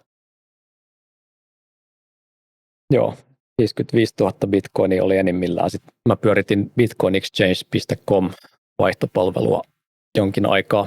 Se oli, en niin kuin ajatellut bisneksenä sitä. Halusin vaan bitcoin-käyttäjille jonkun tavan vaihtaa sitä, saada sitä käsiinsä tai saada sille vaihtopalvelun kautta niin kuin käyttöarvoa. Niin siinä kun mä lopetin sen palvelun ehkä 2010 jossain vaiheessa, kun oli Mt. Goxit ja muut paremmat vaihtoehdot jo silloin, niin lähinnä se oli enemmän niin kuin Bitcoin-hana, että yli 30 000 bitcoinia vähemmän oli mulla sen jälkeen, kun mä tämän vaihtopalvelun lopetin. Mutta varhaisessa vaiheessa joku osti multa, siis pankkisiirrolla maksoi ja osti multa 1 000 € bitcoinia ja silloin siis se sai 10 000 bitcoinia suunnilleen sillä 1 000 € ja mä ihmettelin, että miksi joku maksaa niin kuin virtuaalirahasta oikealla rahalla. Noin paljon. Siitä no mikä fiilis sulla on jäänyt tuosta, niin on tämä legendaarinen toinen tyyppi, tämä Laszlo, joka siitä on tullut tämä Bitcoin Pizza Day, että hän osti ensimmäisen niin tuotteen, kun hän maksoi 10 000 bitcoinia 2 perhepizzasta. Ja siitä on legendaarinen kuvakin, kun hän tekee sen, ja se meni sille se transaktio, että se laittoi foorumille viestin, että hei, minulla on nälkä, haluan ostaa pizzaa, tarjoan 10 000 bitcoinia. Ja sitten joku tilasi sille kotiin ne pizzat toimituksena, maksoi rahalle, otti vastaan ne bitkot. Eli hän maksoi 10 000 bitcoa 2 pizzasta. Niin joskus kun häneltä on kysytty, että mikä fiilis, että syöisi nyt tämän ja tämän verran ja tälleen, niin sitten se on vaan sille, että ei auta jossitella, että ei sillä ollut silloin mitään arvoa, että oli välttämätöntä tämän softan, että jonkun piti olla ensimmäinen. Niin onko se pystynyt ajatella tämän tälleen vai onko jossain vaiheessa kaduttanut nuo kaupat vai? No sitten olisi se kiva ajatella niin, että tämä oli tavallaan välttämätöntä myydä Bitcoinin edistämiseksi, mutta olisihan sitä voinut pitääkin enemmän, että sitä voinut sekä edistää Bitcoinia että olla tänään miljardööri, mutta se nyt ei ollut tarkoituksena se rikastuminen siinä, vaan se oli ideologinen projekti sekä mulle että käytännössä kaikille, jotka oli alkuvaiheessa Bitcoinissa mukana, niin se oli ideologinen juttu, maailmanparannusprojekti, koska ei Bitcoinilla edes pystynyt tekemään aluksi rahaa. Ja myöhemmin vasta sitten, kun tuli tämä louhintahomma, niin siinä tuli valtava määrä uusia käyttäjiä, joita kiinnosti pelkästään se louhinta, se rahan tekeminen Bitcoinilla, mikä sinänsä on ihan ok, että se vaan osoittaa, että Bitcoinin kannustimet, insentiivit on kohdillaan.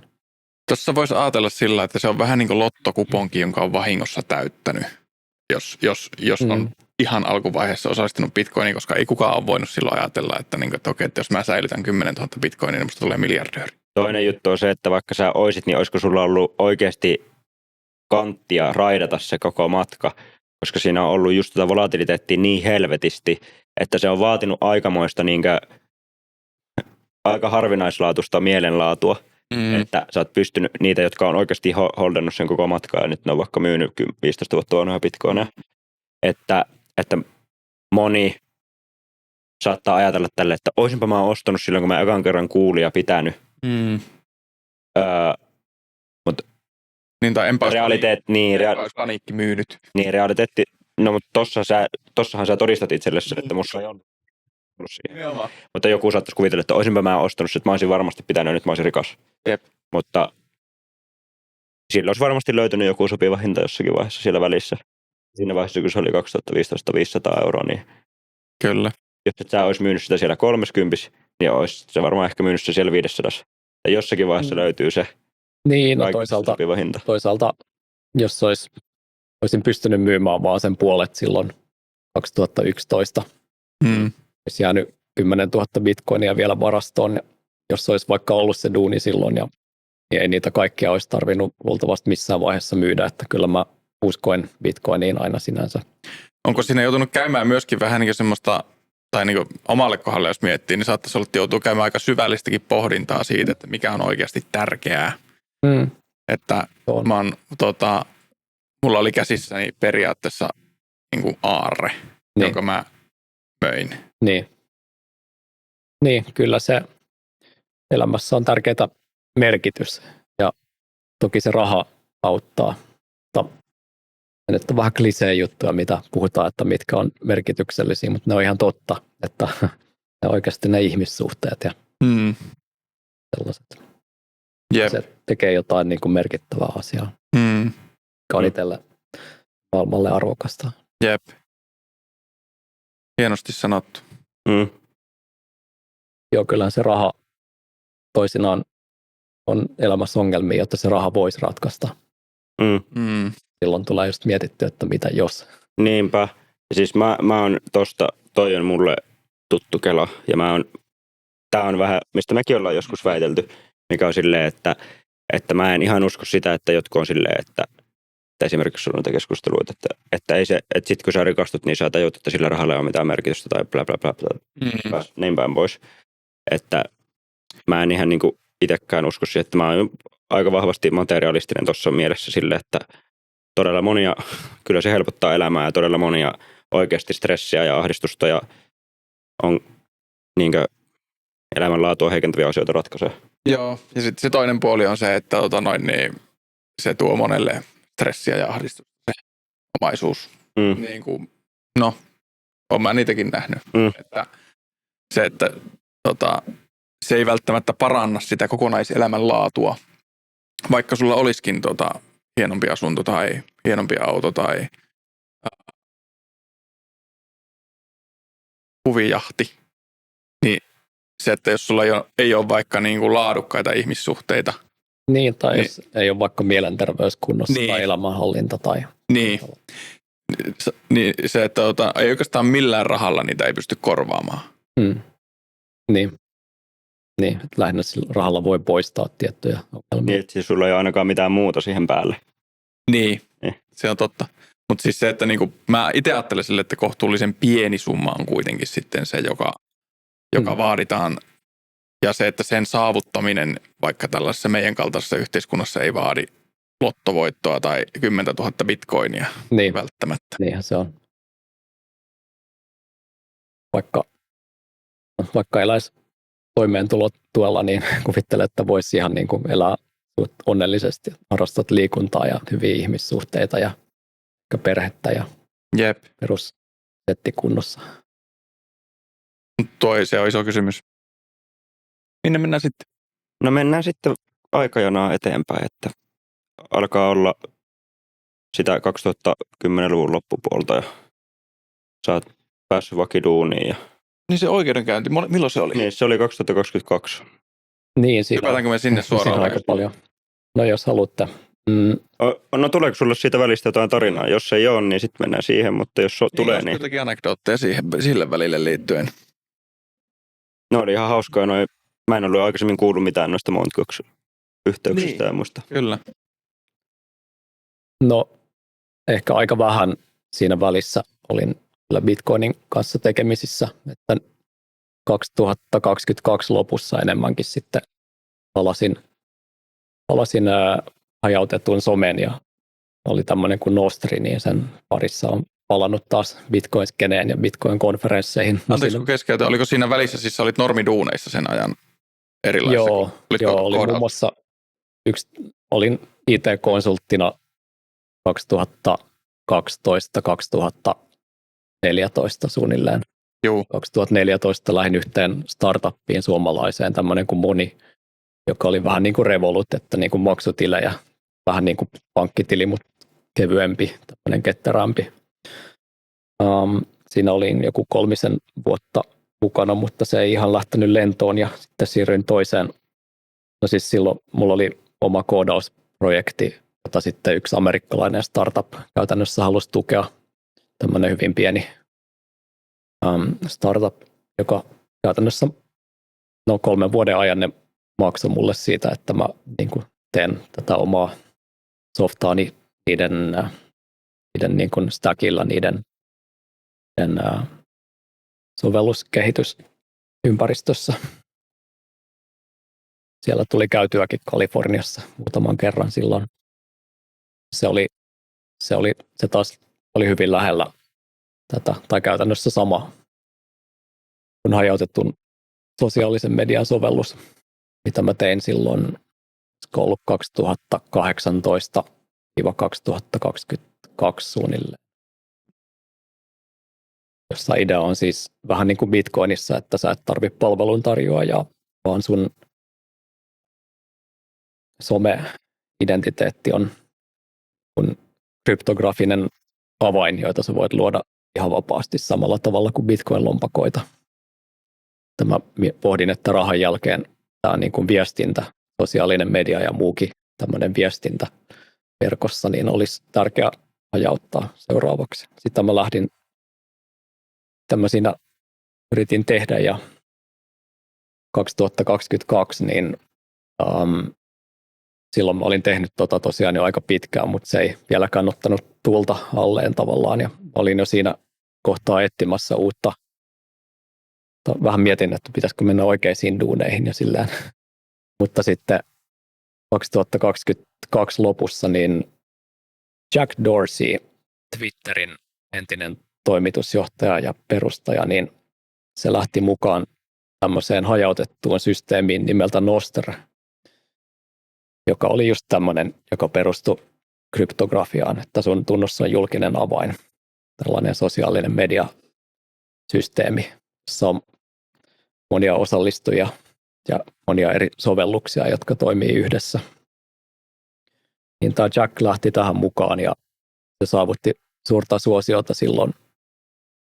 Ja tämä systeemi oli hyvin samanlainen kuin se, mitä mä olin kehittämässä, niin mä pystyin nopeasti, mä kehitin Iris-nimistä sovellusta tai kehitän edelleenkin, joka oli tällainen vähän niin kuin Twitteri, avoin lähdekoodi, hajautettu sovellus, ei tarvi mitään servereitä tai firmoja, niin mä sain sen nopeasti silloin siirrettyä tähän käyttämään Nostria, ja jonkin aikaa Iris oli suosituimpia, ellei suosituin selainsovellus Nostrille.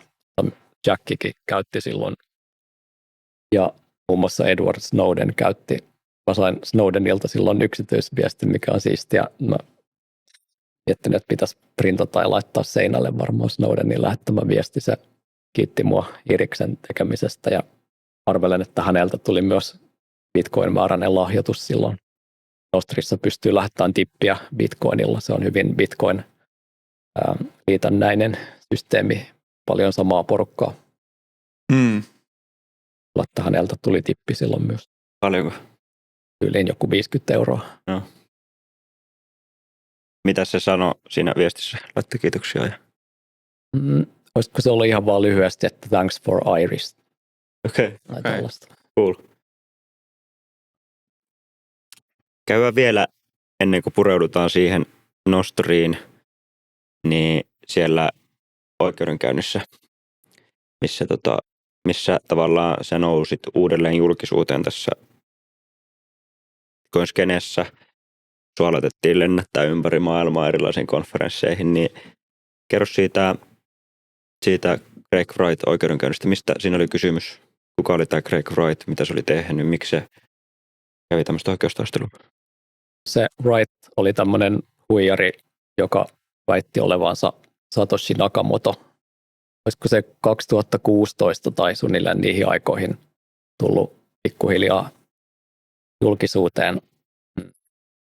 Oli semmoinen forkki kuin Bitcoin Cash, siis Bitcoinista tehty eri versio, niin kun ne erkaantui tästä Bitcoin-konsensuksesta.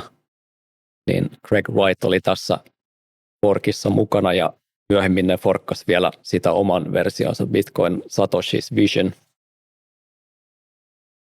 Kumpikaan näistä forkeista ei saavuttanut kovin suurta suosiota.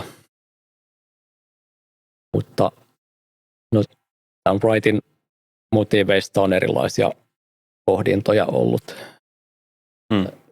Jotkut arvelee, että se vaan ajautui tähän hätävalheeseen, kun sillä oli ongelmia Australiassa verotoimiston kanssa. Ja mahdollisesti hän oli syyllistynyt johonkin talousrikoksiin siellä muutenkin. Niin tosiaan hän esitti Satoshia, ja myöhemmin hänellä oli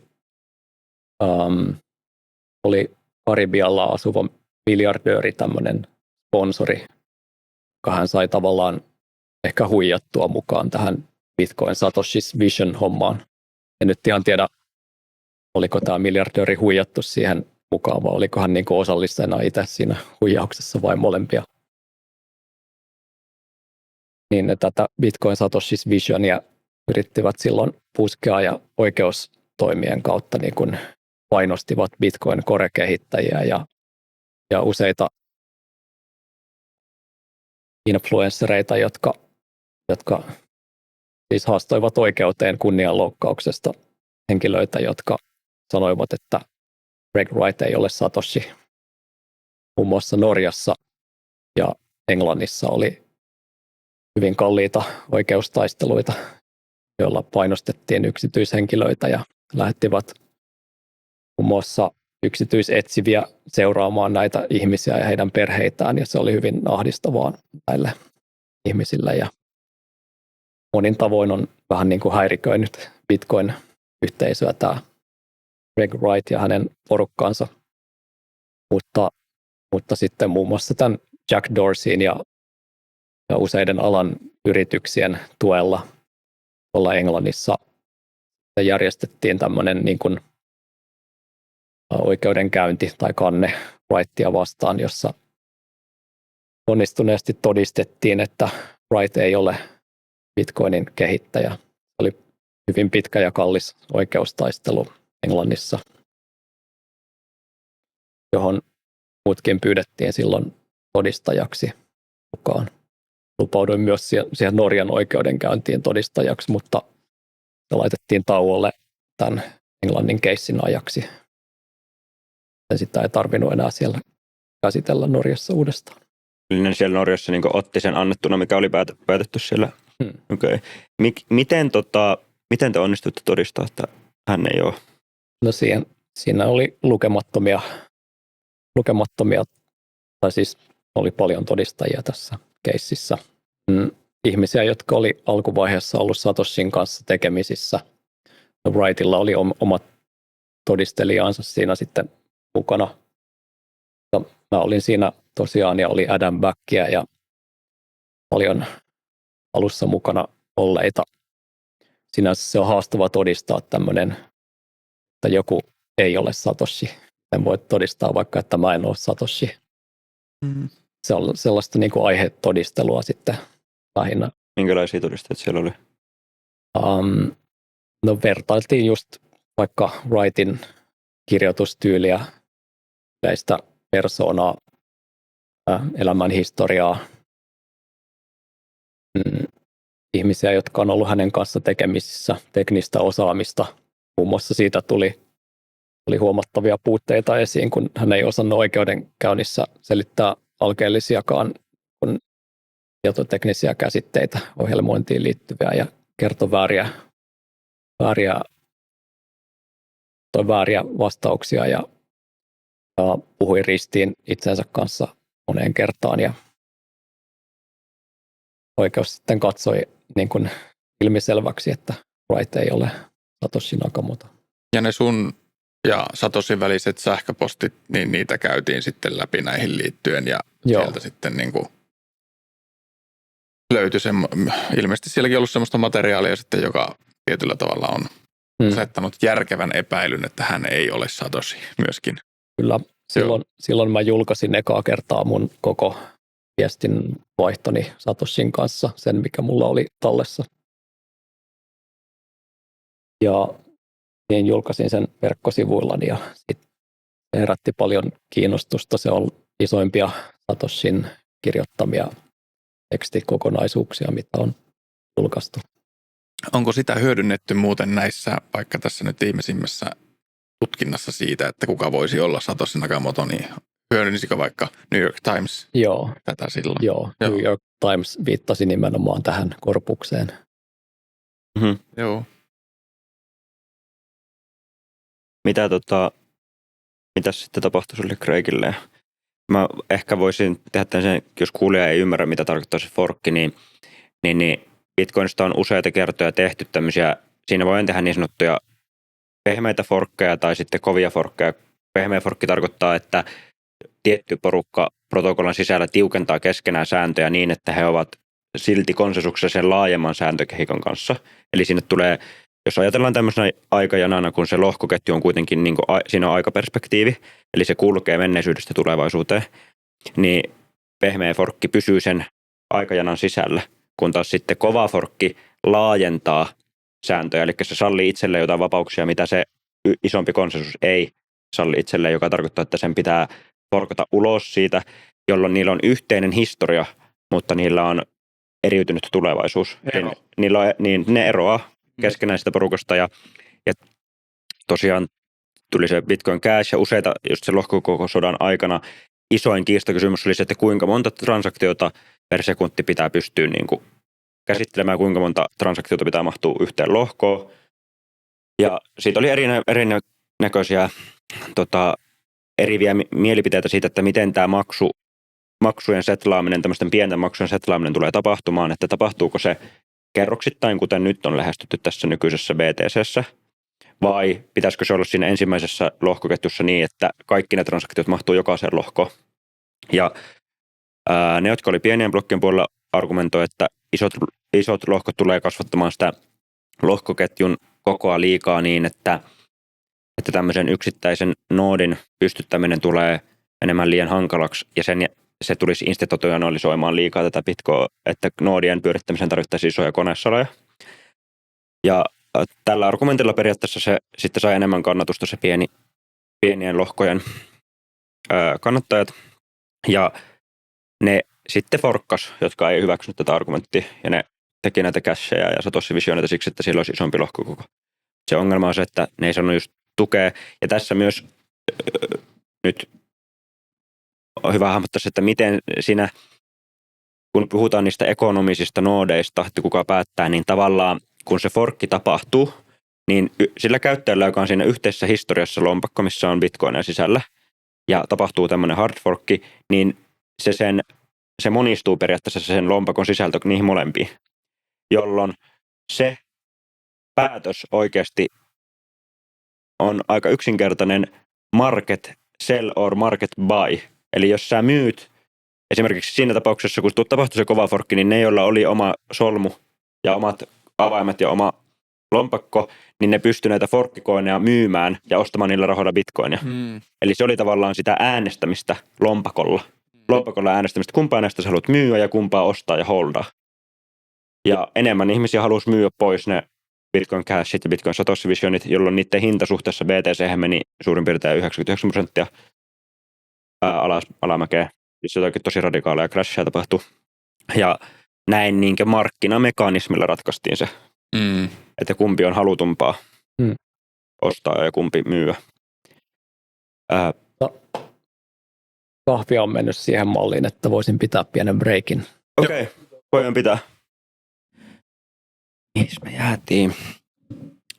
Käytiin se Craig Wrightin oikeudenkäynti ja tämä forkki sota ja selitettiin vähän sitä ja se on ollut tämä mennyttä ja se on aika lailla selkeää nyt, että kuka oli oikeassa ja kuka väärässä. Vieläkin on aika paljon, tai ei siis paljon, on vielä todella pieni niissä porukka, jotka seuraa henkilöä uskollisesti.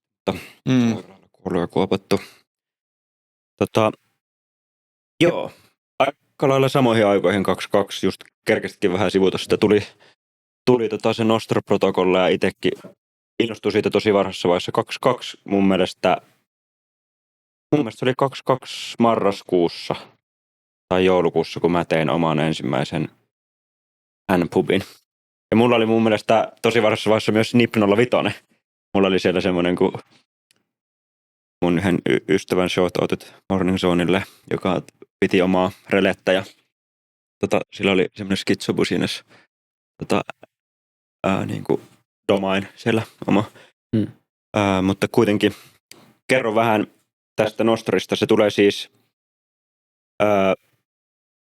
Notes and other stuff transmitted over relays. Joo. Se on musta hölmö nimi. Ei ole ollenkaan niin kuin kuluttajaystävällinen ja se on tosi hankala selittää kenellekään taksikuskille vaikka tai mulle. Musta se pitäisi nimetä uudelleen. Mä yritän, että siitä tulisikin vaan Iiris, että mitään Nostria. Mä oon nyt tässä se taksikuski, niin selitä mulle, että mistä on kyse. No, se on siitä kyse vähän niin kuin Bitcoinissa, että sä et tarvi palveluntarjoajaa, sä et tarvi gmail.comia, vaan sä voit vapaasti luoda näitä käyttäjätilejä. Kukaan ei voi sulkea sun sometiliä, jos jonkun mielestä sä postaat jotain kiellettyä, mutta myöskään kenenkään ei ole pakko seurata sua. Että yleensä tavalla tai toisella nämä Nostri-sovellukset sitten suodattaa, että keneltä sä näet sisältöä.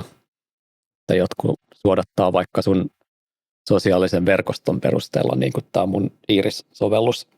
Eli sä voit valita, että sä näet vaan sun seuraamilta käyttäjiltä ja vaikka heidän seuraamiltaan käyttäjiltä sisältöä.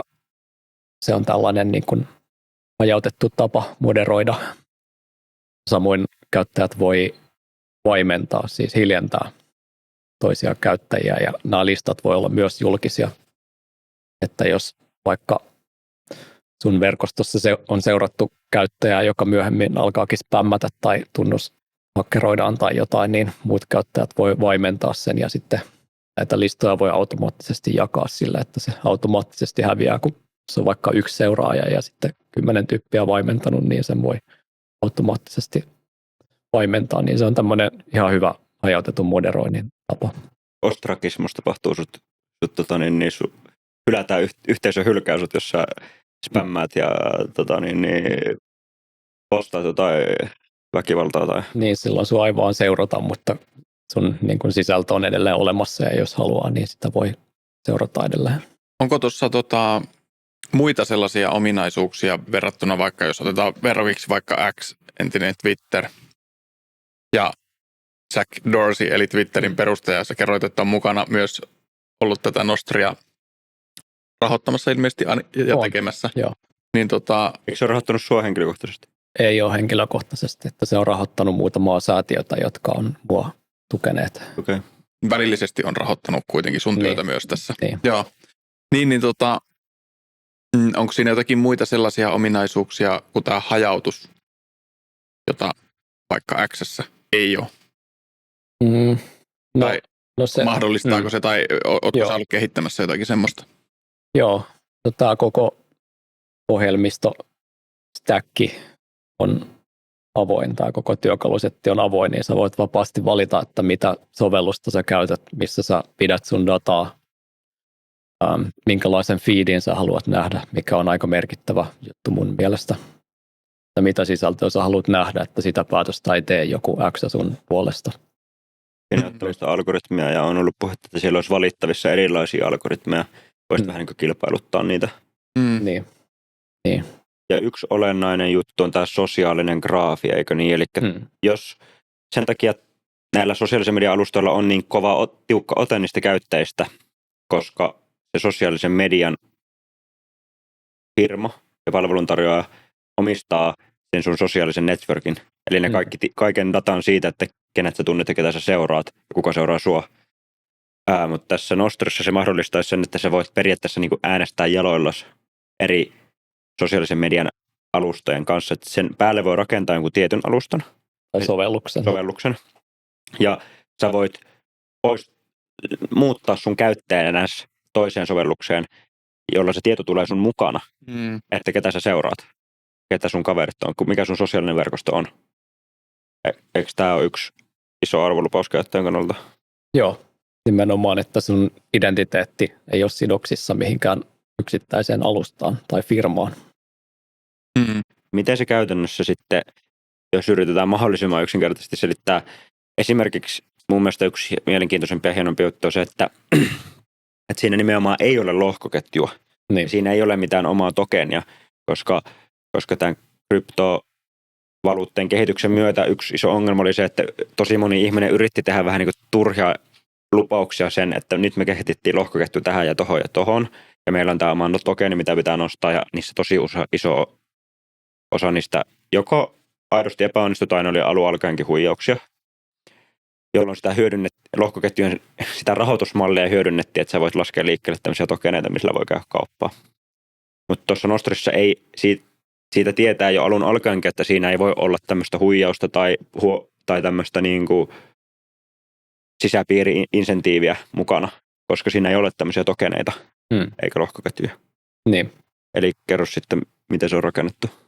Niin, eli Nostrissa se on sosiaalinen media, siinä ei tarvita tai haluta konsensusta toisin kuin tilikirjassa, jossa kaikilla pitää olla sama käsitys tilien saldoista.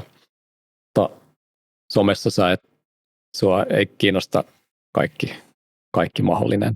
Sun ei tarvitse kaikkien maailman ihmisten postauksia tallentaa tai nähdä. Siksi siinä ei tarvita konsensusta.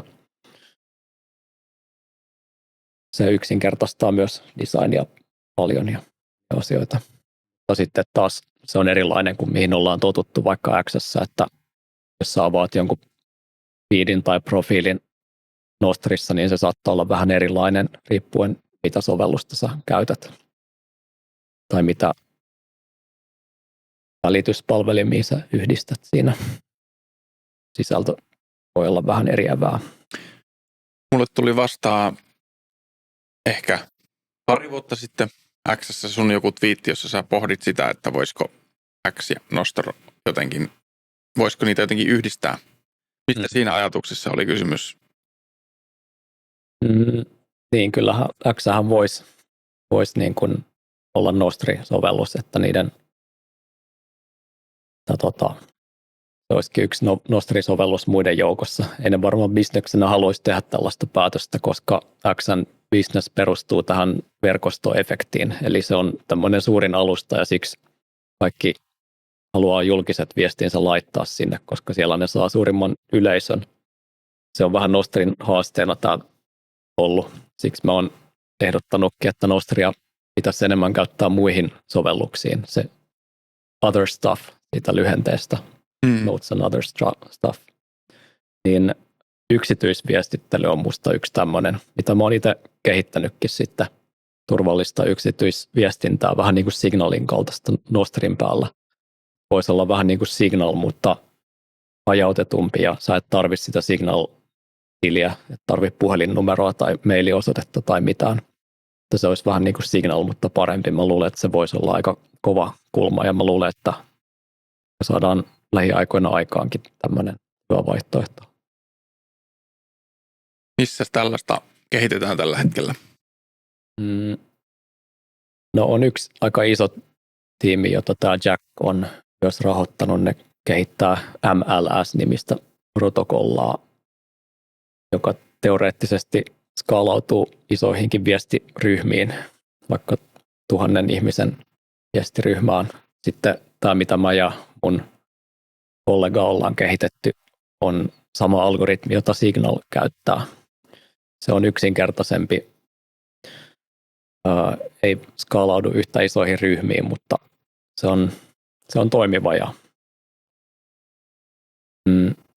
se saattaa soveltua paremmin Nostriin, jossa se konsensus niin kuin takuu ei ole yhtä hyvä kuin mitä tämä toinen MLS-algoritmi saattaisi vaatia, niin se on vähän niin kuin kehitystyötä vielä, että kumpi sitten yleistyy. Miten niin kuin oleellisilta osin käyttäjän näkökulmasta ja ehkä yleisemminkin, niin miltä näyttäisi sellainen internet, joka on enemmän hajautettu, joka on enemmän Nostrin kaltaisesti rakennettu? Mikä muuttuu? No, siinä olisi vähemmän tätä hierarkiaa, mikä internetissä on nykyään. Eli domain-nimijärjestelmä on hyvin hierarkkinen.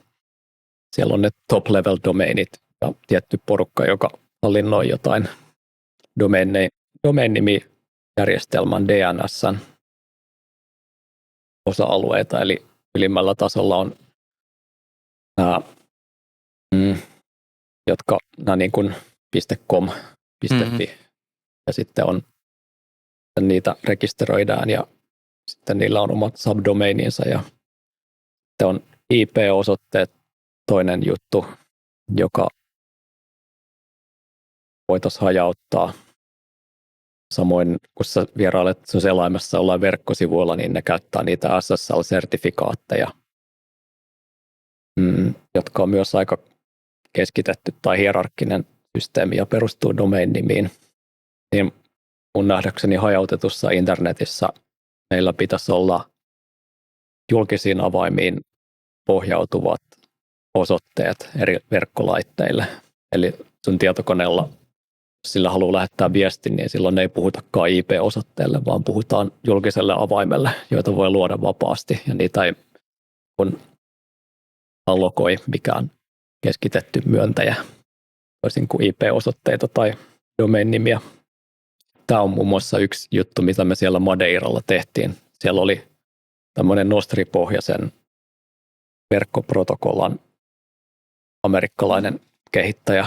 Mulla on 10 vuosien kokemus verkkokoodauksesta, tietoliikenteestä, niin tämä oli yksi kantavia teemoja siellä. Ja sitten toinen näiden julkisten avaimien lisäksi niin olisi sisältöön viitataan tai olisi niin kuin sisältöperusteiset osoitteet, vaikka jos sä etit, vähän niin kuin sä etit vaikka torrenttia, se on tietty merkkijono, joka aina viittaa siihen tiettyyn sisältöön, että jos sulla on se hashi, tiiviste, eli tämä torrentin linkki tavallaan, niin sä pystyt siitä varmentamaan sen linkin perusteella, että tämä sisältö, jonka sä sait, on se johon tämä linkki viittasi. Tämä olisi se toinen mekanismi, jolla internet hajauttaa. Nyt silloin se ei olisi sidottuna siihen sijaintiin tai palvelimeen se, mitä linkkiä sä katot, vaan sä pystyt jakamaan vaikka viereiselle puhelimelle sen linkin ja se pystyy sulta kopioimaan sen sisällön ja varmentamaan, että tämä on oikea sisältö. Jolloin se ei mene niinkö jonkun IPS, Internet Service Provideri, ISPn läpi. Niin. Eli se ei lähetä sitä tuonne avaruuteen satelliittia ja sitten johonkin serverille ja sieltä sille kaverille, vaan se menee suoraan laitteelta toiselle. Niin, ja siinä varmennuksessa ei silloin tarvi luottaa siihen, että tämä on yle.fi domain-nimi ja Ylen SSL-sertifikaatti, vaan että se olisi allekirjoitettu Ylen avaimella tai jos sulla on joku parempi media mielessä, niin niiden avaimella. Miten toi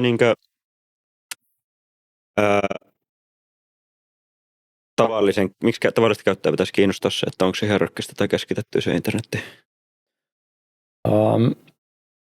No, toimintavarmuus on yksi, mistä varmaan kaikki voi olla kiinnostuneita. Että jos vaikka Cloudflare tai Amazon, joku muu suosittu pilvipalvelun tarjoaja meneekin pois päältä, niin mitä sitten tehdään, että silloin tämä hajautettu systeemi toimisi niin kuin toisiaan lähellä olevien laitteiden spontaanin järjestymisen kautta. Niin kuin kaikki laitteet, joilla on joku yhteys toisiinsa, niin ne voi jakaa tätä sisältöä edelleen. No sitten ihan käytön helppous on yksi niin kuin hyödyllinen juttu kaikille, että se on helppo. Sä et tarvitse sitä puhelinnumeroa, et tarvi operaattoria tai gmail.comia siihen väliin. Sä voit vaan kirjoittaa sun nimen ja luoda tilin ja on niin kuin jonkun alustan oikkujen varassa tässä sun verkkoidentiteetin kanssa. Eli sun identiteettiä ei voi kukaan sulta ottaa pois. Niin. Ja ei niin voi rajoittaa sun toimintaa, kieltää sua toimimasta, eli sulla on enemmän niin kuin neuvotteluvaltaa, ehkä voisi sanoa käyttäjänä. Niin, tai ihan mietit, vaikka ei sun tarvitse olla mikään huumekauppias, että oot ihan perus joku influenssari ja sitten sun Instagram-tili suljetaan jonkun botin päätöksen takia. Ne. Ja sitten sulla menee koko elanto siinä. Varmasti toi on samastuttava varmasti tosi monelle. Tuli mieleen, että voisiko olla sellainen kulma myös, että palataan vähän niin kuin lähemmäs sitä viestinnän alkulähdettä, että se ei niin kuin menisi sitten, nythän se menee hyvin pitkälti aina joidenkin kolmannen osapuolen toimijoiden kautta ja he voi olla hyviä tai pahoja halutessaan käyttää sitä sun lähettämää viestiä, olisi mitä hyvänsä sitten, niin haluamallaan tavalla. Jos sä joudut kierrättää sen jotakin jonkun keskuksen kautta aina sen viestin, niin sitten se hieno ajatus sinänsä, että jos se viestintä toiselle puolelle maapalloa olisi ikään kuin sellaista, että sä sanot sen toiselle kaverille, joka on sun vieressä. Niin voisiko ajatella, että siinä on niin sellainen iso etu suhteessa nykyisen keskitettyyn internettiin? Niin, no se, että saadaan niitä turhia välikäsiä pois siitä. Varmaan se juttu. Mulle tuli mieleen, että toi mitä sä kuvasit, että se on resilientimpi se järjestelmä kriisien varalta. Varsinkin niin meidän digitaaliset ja verkottuneet järjestelmät, verkossa olevat järjestelmät, niin ne on tällä hetkellä, niissä on aika paljon tämmöisiä single point of failure tyyppisiä niin kuin toimijoita. Että jos nyt vaikka kuinka riippuvainen Eurooppakin on amerikkalaisten teknojättien, ja tämä on nykypäivänä aika jo populääri tai tämmöinen mainstream-aihe, mistä puhutaan. Että mitäs nyt, jos vaikka jenkit joutuisikin sotaan tai niiden yhteiskuntaan tulee tosi hirveä, jos se tulee vaikka sisällissota tai se jotenkin muuten häiriintyy. Siitä maasta tulee vihamielinen meille. Niin. Jos se tulee meille vihamielinen, niin se voisi aseistaa tämän koko systeemin meitä vastaan, eikö niin? Ja kaikki meidän, siis siitä on ollut puhettakin viime aikoina paljon, että kaikki viranomaisten tietojärjestelmät pyörii siellä Yhdysvalloissa pilvessä. Jep. Toi ei ehkä just nimenomaan näy peruskäyttäjälle arkipäivässä hyvinä aikoina. Mutta silloin kun kaikki toi on vähän semmoinen, ja tietoturvastahan nyt yleensäkin sanotaan niin, että silloin se menee hyvin, kun kaikki toimii ja mitä ei ole tapahtunut, ja sitten sitä ei osata arvostaa, koska sitä pidetään itsestäänselvyytenä. Se näkyykin vaan silloin pahana päivänä. Onko se hoidettu hyvin vai huonosti? Niin, aina kerran vuodessa joku Amazon Web Services tai joku Cloudflare alhaalla ja mikä ei toimi, niin pistää miettimään. Maksujärjestelmissäkin näkyy, että mä oon ollut joskus kaupan kassalla duunissa, niin kyllä harva se päivä itse asiassa ei toiminut kortit. Ja sitten sitä mietitään siinä, kun ei ole jollain käteistä, niin se toimii. Mitkä voisi olla semmoisia keinoja, että saataisiin, tai ootteko miettinyt, että miten voisi houkutella ja minkälaiset tapahtumat voisi houkutella ihmisiä vaikka Nostr-protokollan pariin, niin kuin ihan peruskäyttäjiä minun kaltaisia? Niin. No ainahan näitä tulee just, että käyttäjien tilejä suljetaan. Mutta mä vähän luulen, että nyt tämä tekoälyn kehitys on itse asiassa eduksi Nostrille ja vapausteknologialle muutenkin, koska aikaisemmin oli niin, että vaan isoilla firmoilla, jollain Facebookilla ja muilla oli riittävät resurssit kehittää miellyttäviä käyttökokemuksia. Mutta nykyään tekoäly on pudottanut sen softakehityksen hinnan ihan murto-osaan, niin hyvän käyttökokemuksen tai vaikka omanlaisensa somesovelluksen pystyy jo nykyään ja jotenkin sitten muutaman vuoden päästä mä luulen, että pystyt ihan puhelimelle puhumalla niin pyytämään jonkinlaisen käyttökokemuksen, minkä haluat. Niin se syö tätä vallihautaan näiltä isoilta firmoilta. Ja samoin se syö näitä verkostoefektejä. Ja sitten sä voit pyytää siltä sun tekoälyltä, että näytä mulle sisältöä mun kavereilta, ja se voi hakea vaikka 10 eri paikasta niitä. Silloin se ei olekaan enää riippuvainen jostain yhdestä Facebookista se sun feedi.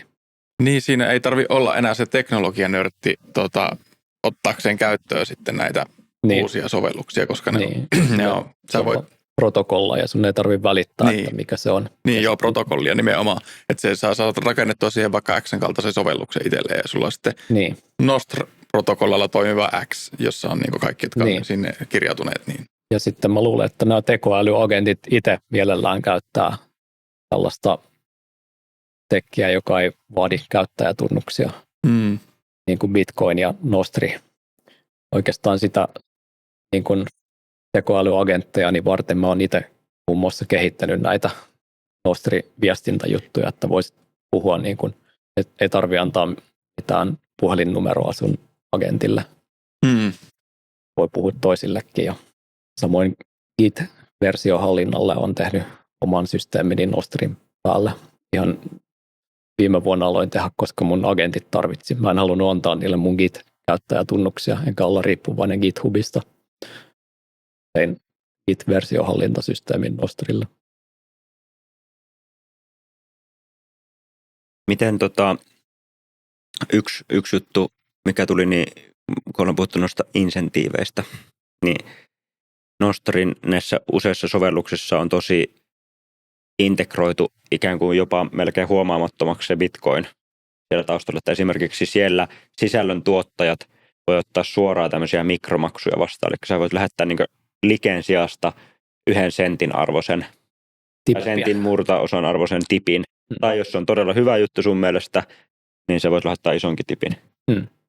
Jolloin se tekee suoraviivaistaa myös sitä, että siinä ei ole välissä pankkeja tai maksuvälittäjiä, PayPalia tai muita tämmöisiä systeemejä, jolloin sä saat ensinnäkin pitää enemmän itse siitä. Jossakin tämmöisissä OnlyFansissa tai Patreoneissahan se on saattaa olla 30% se vero, minkä se vetää se alusta sitä välistä, jolla ei ole sitä. Plus ei ole mainostajat ei maksa. Se on ihan täysin eri.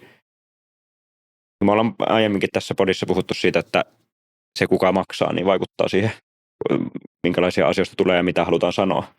Niin jos et sä enää teekään mainostuloilla sun tulee, vaan sille, että sun someseuraajat suoraan tippaa sulle hyvistä jutuista, mikä tekee,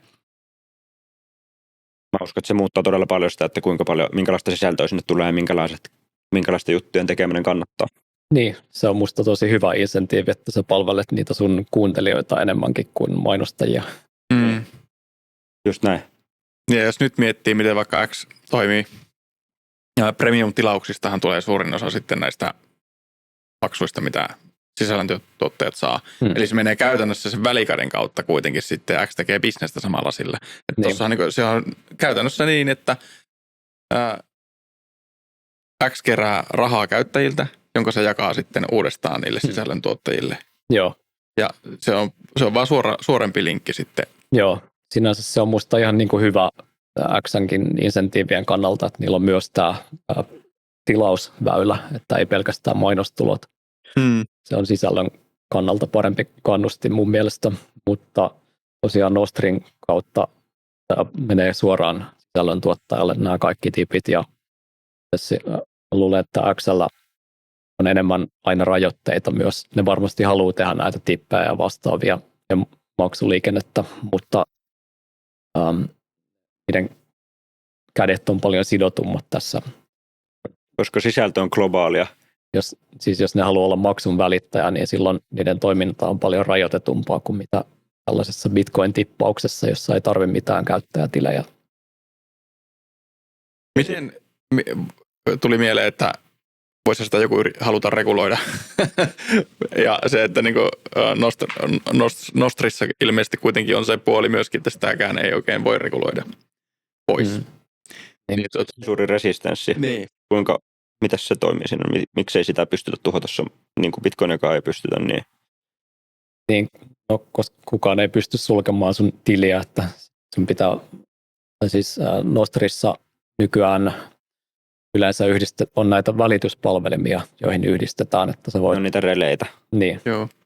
Voit yhdistää vaikka 10 tai 50 välityspalvelimeen, jotka sitten lähettää eteenpäin ja säilöö näitä sun allekirjoittamia viestejä tai tykkäyksiä tai mitä sisältöä sitten tuotatkaan. Niin se on käytännössä mahdotonta kaikkia niitä lähteä sensuroimaan, ja mä itse olen yrittänyt myös vertaisverkko tällaisia topologioita kehittää enemmän, että käyttäjät yhdistäisikin kavereihinsa suoraan mahdollista. Mikä insentiivi semmoisella releen pyörittäjällä? Louhiolla on se insentiivi, että se saa siinä on periaatteessa nykyään 3 insentiiviä pitkossa. Se saa niitä lohkokopolkkoita, se saa näitä fiikkuja, eli näitä transaktiomaksuja, ja sitten nykyään enemmissä väärin myös saa myytyä lämpöä ja saa myytyä tätä joustotehoa ja kaikkea sitä oheistoimintaa. Niin miksi joku taho haluaisi pyörittää tämmöistä nostorelettä? Onko se aina ideologinen syy siitä yksilönvapauden ja isojen dystopiakuvioiden ehkäisemisestä, vai onko siinä bisnestä? No toistaiseksi se on aika sellaista harrastajavetosta ollut. Toki jo muutama firmakin niitä pyörittää, mutta ehkä silleen, että sä haluat jonkun tämmöisen releen, joka tallentaa sun sisältöä nimenomaan, niin sellaisia palveluita, joille sä voit maksaa siitä, että ne säilyy sun sisältöä. Tai sitten sä voit pyörittää omaa tällaista sitä varten. Mä luulen, että tätä vertaisverkko voisi olla siihenkin houkutteleva, että kaverit yhdistää toisiinsa ja säilyy toistensa sisältöä, koska ne haluaa myös nähdä toistensa sisältöä, ja sulla on jo valmiina se puhelin ja nettiliittymä, niin sun ei tarvitse mitään ekstraa maksaa siitä. Mitä se käytännössä vaatii sitten, että kuinka paljon se vaatii vaikka nyt siltä puhelimelta sitten, että pystyy säilymään? No eihän se paljon vaadi, että laitteen resurssien mukaan voi käyttää kaistaa tai tallennustilaa. Sä rakensit aika vasta oma VPN-palvelu siihen päälle. Mitä se siinä tuli? Joo. Sekin lähti tästä agenttihommasta, kun mä lähdin tähän Mac Mini-hömppään mukaan. Eli Mac Mini on vähän semmoinen meemi-tietokone nyt ollut, sillä jengi pyörittää näitä tekoälyagenttejaan. Mullakin on työpöydällä Mac Mini siellä tälläkin hetkellä koodaamassa siellä itsekseen. Ja sitten mä tarvitsin keinon yhdistää vaikka täältä toimistolta mun kotona olevaan tietokoneeseen, niin monet käyttää Tailscale VPN:ää sitä varten näiden yksityisverkkojen tekemiseen, jonka kautta mä voin sitten yhdistää vaikka ruudunjaolla suoraan mun koneeseen helposti. Mutta mua siinä ärsytti, kun piti kirjautua jollain GitHubilla tai Googlella siihen Tailscaleen. Niin sitten mä käytännössä yhdessä päivässä tekoälyn avulla koodasin tällaisen oman VPN-systeemin, joka Nostri-verkon kautta yhdistää nämä käyttäjä yhdistää omiin koneisiinsa. Siinä mielestä ei tarvi kolmatta osapuolta, jos sä haluat yhdistää sun omaan tietokoneeseen. Mm. Ja se on musta tämmöinen esimerkki, joka ratkaisee käytännön ongelman Nostrin avulla ehkä enemmänkin kuin tämä julkinen viestittely tällä hetkellä. Jep, ja toi on myös semmoinen kohdeyleisö, että sun pitää olla tavallaan vähän niin kuin tekninen ihminen, joka jo harrastaa omien agenttien pyörittelyä, ja se on vähän nischempi juttu ja selkeä ratkaisu semmoiselle tyypille, ja se pystyy myös helposti sen ottaa käyttöön. Ja se saa sitä suoraan heti lisäarvoa. No okei. Sä oot jo muutaman kerran maininnut tuosta, että sä teet paljon töitä agenteilla. Ja tosi paljon monia ihmisiä meidänkin kuulijoita varmasti kiinnostaa, niin tämä AI nyt se puhututtaa tosi paljon, niin lähdetään vaikka siihen kaninkoloon, mikä sun niinku... Mitä sä teet AIlla?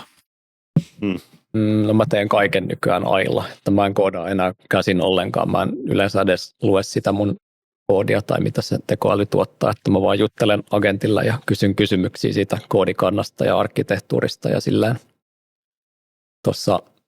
Tämähän on alle puoli vuotta ehkä ollut vasta tällaista, että tuossa viime vuonna marraskuun lopussa ehkä tuli tämä Clouden tämmöinen agenttimalli, joka oli ehkä ensimmäinen semmoinen oikeasti kyvykäs agenttikoodausmalli, jolle pystyy ulkoistamaan vaativiakin tehtäviä.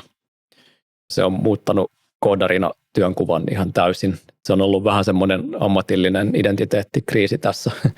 Tämä ei ollut ihan helppoa aina ja ollut vähän stressaavaa välillä ja sillä että miettinyt just sitä paikkaa maailmassa, että kun ennen sä oot ollut hyvä siinä koodauksessa, mutta tietokone tekee sen paremmin, niin pitääkin opetella jotain uutta. Mutta ehkä se on, toivottavasti se on lopulta ihan hyvä juttu, että musta on enemmän itse tullut semmoinen product owneri tai semmoinen manageri ja ehkä enemmän just alkanut miettiä sitä, että miten ratkaistaan todellisia ongelmia kuin jotain koodin yksityiskohtia, mikä on varmaan ihan arvokas juttu. Ja tuntuu, että oma työteho on ehkä 10 tai 100 kertaistunut tässä.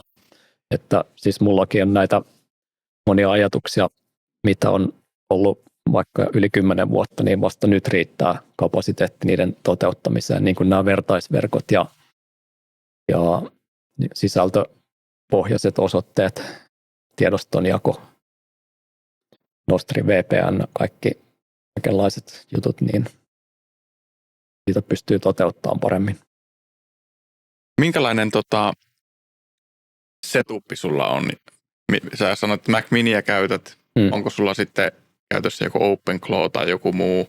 Ja sitten mitä kielimalleja sä käytät? No mä alun perin OpenClawta testailin, mutta se oli jotenkin vähän hankala systeemi eikä ihan optimaalisesti toiminut ja mulla ei ollut niitä kaikkia viestivälineitä ja mä en halua Telegramin kautta jutella mun boteille. Se on ihan toimiva ollut nyt mä käytän OpenAIn kodeksia. Se on musta ylivoimaisesti paras malli. Toi ChatGPT 5.4. Se on paljon parempi kuin Claude mun mielestä vaikka. Mikä siitä tekee paremmin? Se on vaan paljon viisaampi ja älykkäämpi ja tekee vähemmän. One-shottaat kodeksilla.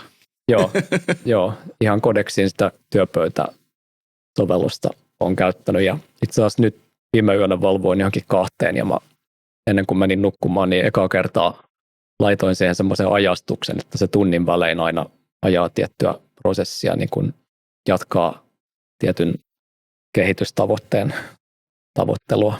Eli se on tämmöinen heartbeat-toiminto. Joo, ihan peruskodeksi on toiminut hyvin. Ehkä lähinnä OpenClawsta kaipaisi sitä muistia, että sillä olisi semmoinen järkevä tietokanta kaikesta sun aiemmasta duunista, että sä et joudu joka viestiketjussa selostaa sitä uudestaan. Se niin kuin oppii tunteen sun projektit ja sun työskentelytavan ja kaikki menneet onnistumiset ja virheet, josta se voi oppia sillä tavalla. Ja sitten toinen olisi, että sille voisi paremmin viestitellä puhelimella. Nyt mä aina joudun avaamaan mun läppärin ja ottaa sen ruudun ja on Mac Miniin. Joo. Mutta voisi kuvitella, että aika kohtuu pian OpenAI kehittää just näitä ominaisuuksia, mitä sä kaipaisit, koska ne Claude on just... Claude on aika paljon pystynyt shippaamaan niitä pikkuominaisuuksia, mitä se OpenClaudekin oli, eli silloin nyt tämä Dispatch ja tämmöisiä juttuja. Niin niitä ei ole vissiin tullut vielä. Eipä taida olla vielä. Vaikka OpenAIhan palkkasi sen OpenClauden kehittäjän. Palkkasi, joo. Niin. Eli todennäköisesti voisi kuvitella, että sieltä on tulossa jotakin samantyyppisiä. Joo. Toki mä toivon, että noi paikalliset mallit, että mä pystyisin sillä mun omalla Mac Minillä ajamaan jotain kyvykästä kielimallia, niin toivon, että se tulisi. Mä oon testaillut noita paikallisia malleja, mutta ei ne vielä ole läheskään riittävällä tasolla. Ootko tuota Gemma 4 testannut? En ole testannut. Julkaisemaa, vasta julkaisemaa paikallista. Joo. Kyllä mä luulen, että niin kuin vuoden parin sisällä voisi olla tavan hyviä paikalliseen ajoon, että vaikka ne välillä joutuisi kysymään apua joltain pilvipalvelumallilta, niin se on ehkä ihan ok, jos se pääsääntöisesti olisi paikallinen. Niin joo, totta. Siinä voisi olla sellainen hybridisysteemi. Joo. Miten sä näet koodarina nyt? Tämä on kehitysvauhtia ollut hurja, jos miettii, että sä oot ottanut puoli vuotta sitten about käyttöön. Tässä välissäkin on julkaistu jo uusia malleja, jotka on varmasti parantanut myöskin sitä vibe-koodausta. Niin minkälaisen sä näet tämän tulevaisuuden vaikka seuraava vuosi, 2, että mihin tämä ylipäätään tämä niin kuin koko softa-skene on menossa?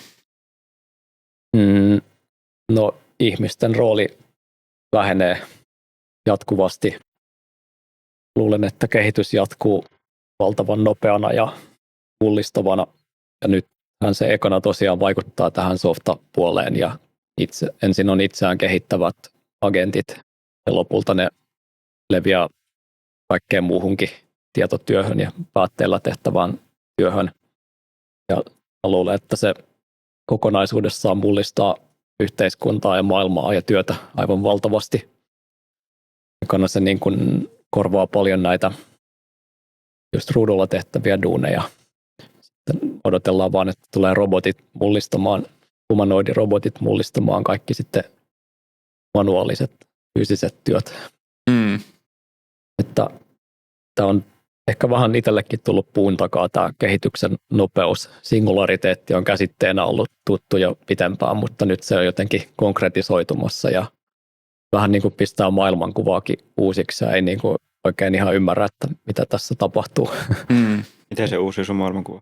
No vaikka olen kuunnellut Moonshots-nimistä podcastia, jossa toi Elon Muskikin oli vieraana tässä hiljattain ja siinä puhutaan singulariteetista. Siellä on muun muassa tämän singulariteettikäsitteen lanseeraaja Ray Kurzweil ollut, joka on tehnyt hyvin osuvia tulevaisuuden ennustuksia. Sekin on ehkä vähän niin kuin Bitcoin, että teoriassa tämä kehitys voi olla mahdollinen, mutta vaikea niin kuin sisäistää, että voiko maailma muuttua näin paljon, että robotit tekee duunit ja ennen aina on ollut niin kuin itsestäänselvä ajatus, että mä ehkä elän 90 vuotta ja sitten muutun takaisin mullaksi, mutta nyt miettii, että se ei tunnukaan ihan niin kuin mahdottomalta ajatus, että eliniän pidentävät teknologiat kehittyisi niin paljon siinä ajassa. No varmaan, että tykkäänkö tästä ajatuksesta, että ollut jotenkin niin enemmänkin mä mieluummin eläisin niin kuin fantasia-elokuvassa kuin skifi-elokuvassa, mutta näin kävi. No onko sun mielestä, jos pitäisi arvioida sitä, niin kuin, että onko se tulevaisuuden kuva enemmän dystoppinen vai utopistinen? Todennäköisesti sun mielestä. Eli paljonhan on tämmöisiä AI-duumereita, jotka uskoo, että se lähtee käsistä ja sitten se pyrkii eliminoimaan ihmisen, koska se näkee, että bla bla bla.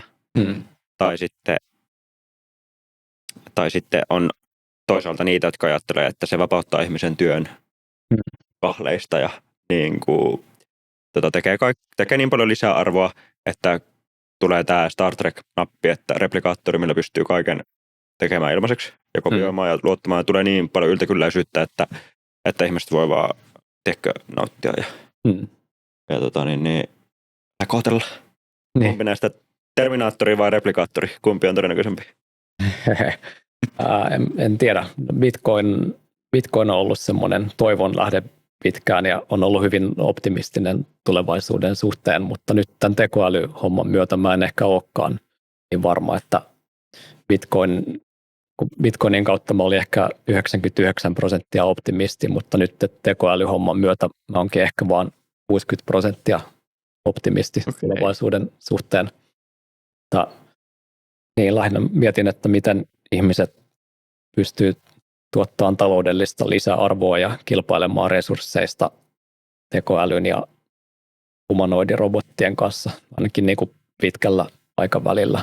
Mä uskon evoluutioon, ja jos on, mä en usko mihinkään yltäkylläisyyteen pitkällä aikavälillä silleen, että jos on joku ekologinen lokero, niin sitten se täytetään, että sitten pikkuhiljaa ihmiset vaan lisääntyy niin paljon, että kaikki resurssit on käytössä, tai ne robotit käyttää ne kaikki resurssit, ja jos robotit päättääkin vaan päällystää maapallon aurinkopaneeleilla, ja silleen mä toivon toki, että näin ei tapahdu, ja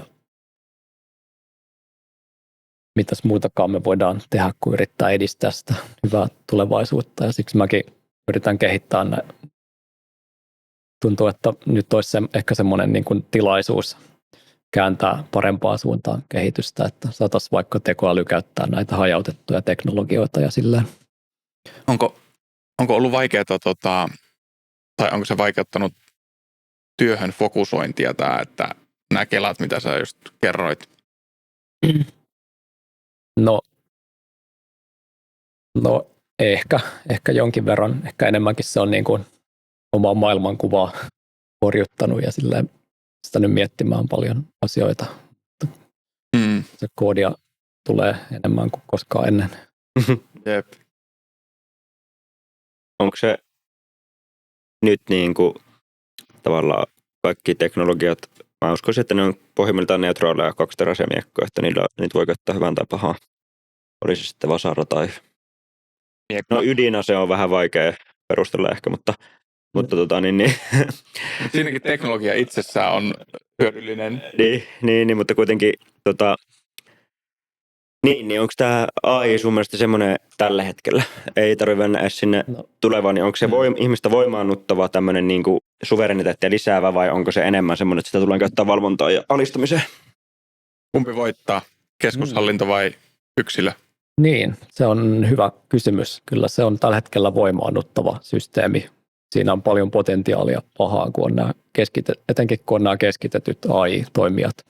Varmasti Yhdysvalloissa nytkin hallinto jo käyttää näitä eri tavoin. Toivon, että just tämä niin kuin paikallinen AI kehittyisi, että vaikka sun puhelin ja sun omat laitteet pystyisi itse olemaan suvereeneja AI-toimijoita.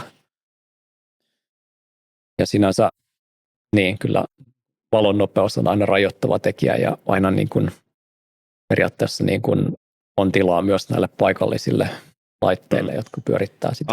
Toi oli muuten tosi oivaltavaa kelaa mulle. Valonnopeus on rajoittava tekijä, mikä tekee, että sillä paikallisella mallilla on kuitenkin etulyöntiasema.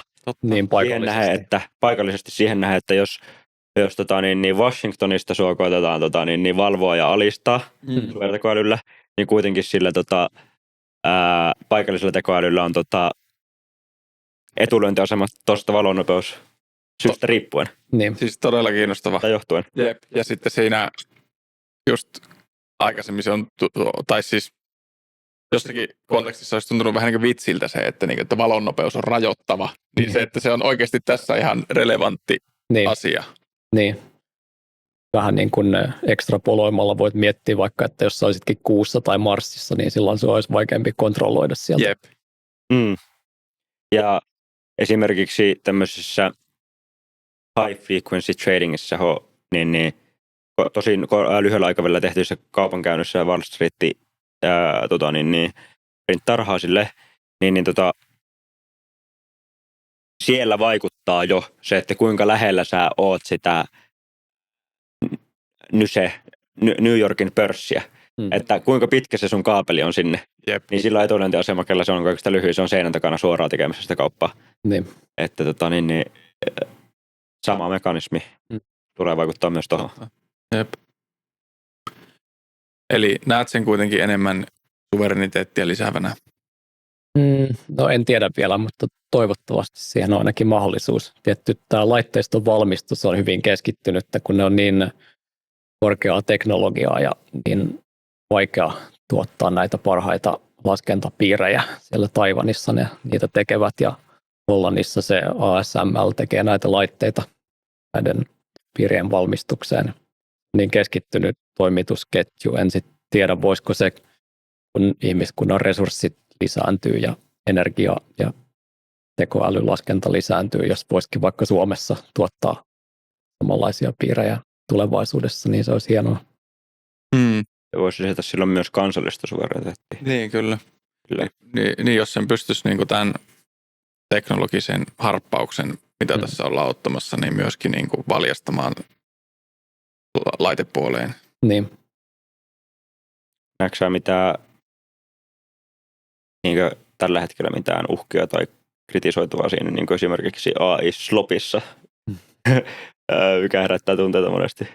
Niin kuin, tuleeko sulla mitään mielipiteitä siitä, että välillä vituttaa katsoa, kun kaikki on tehty AI:lla tai enemmän spämmiä tai jotain? Tai AI-koodauksessa. Ihan mitä vaan. Niin.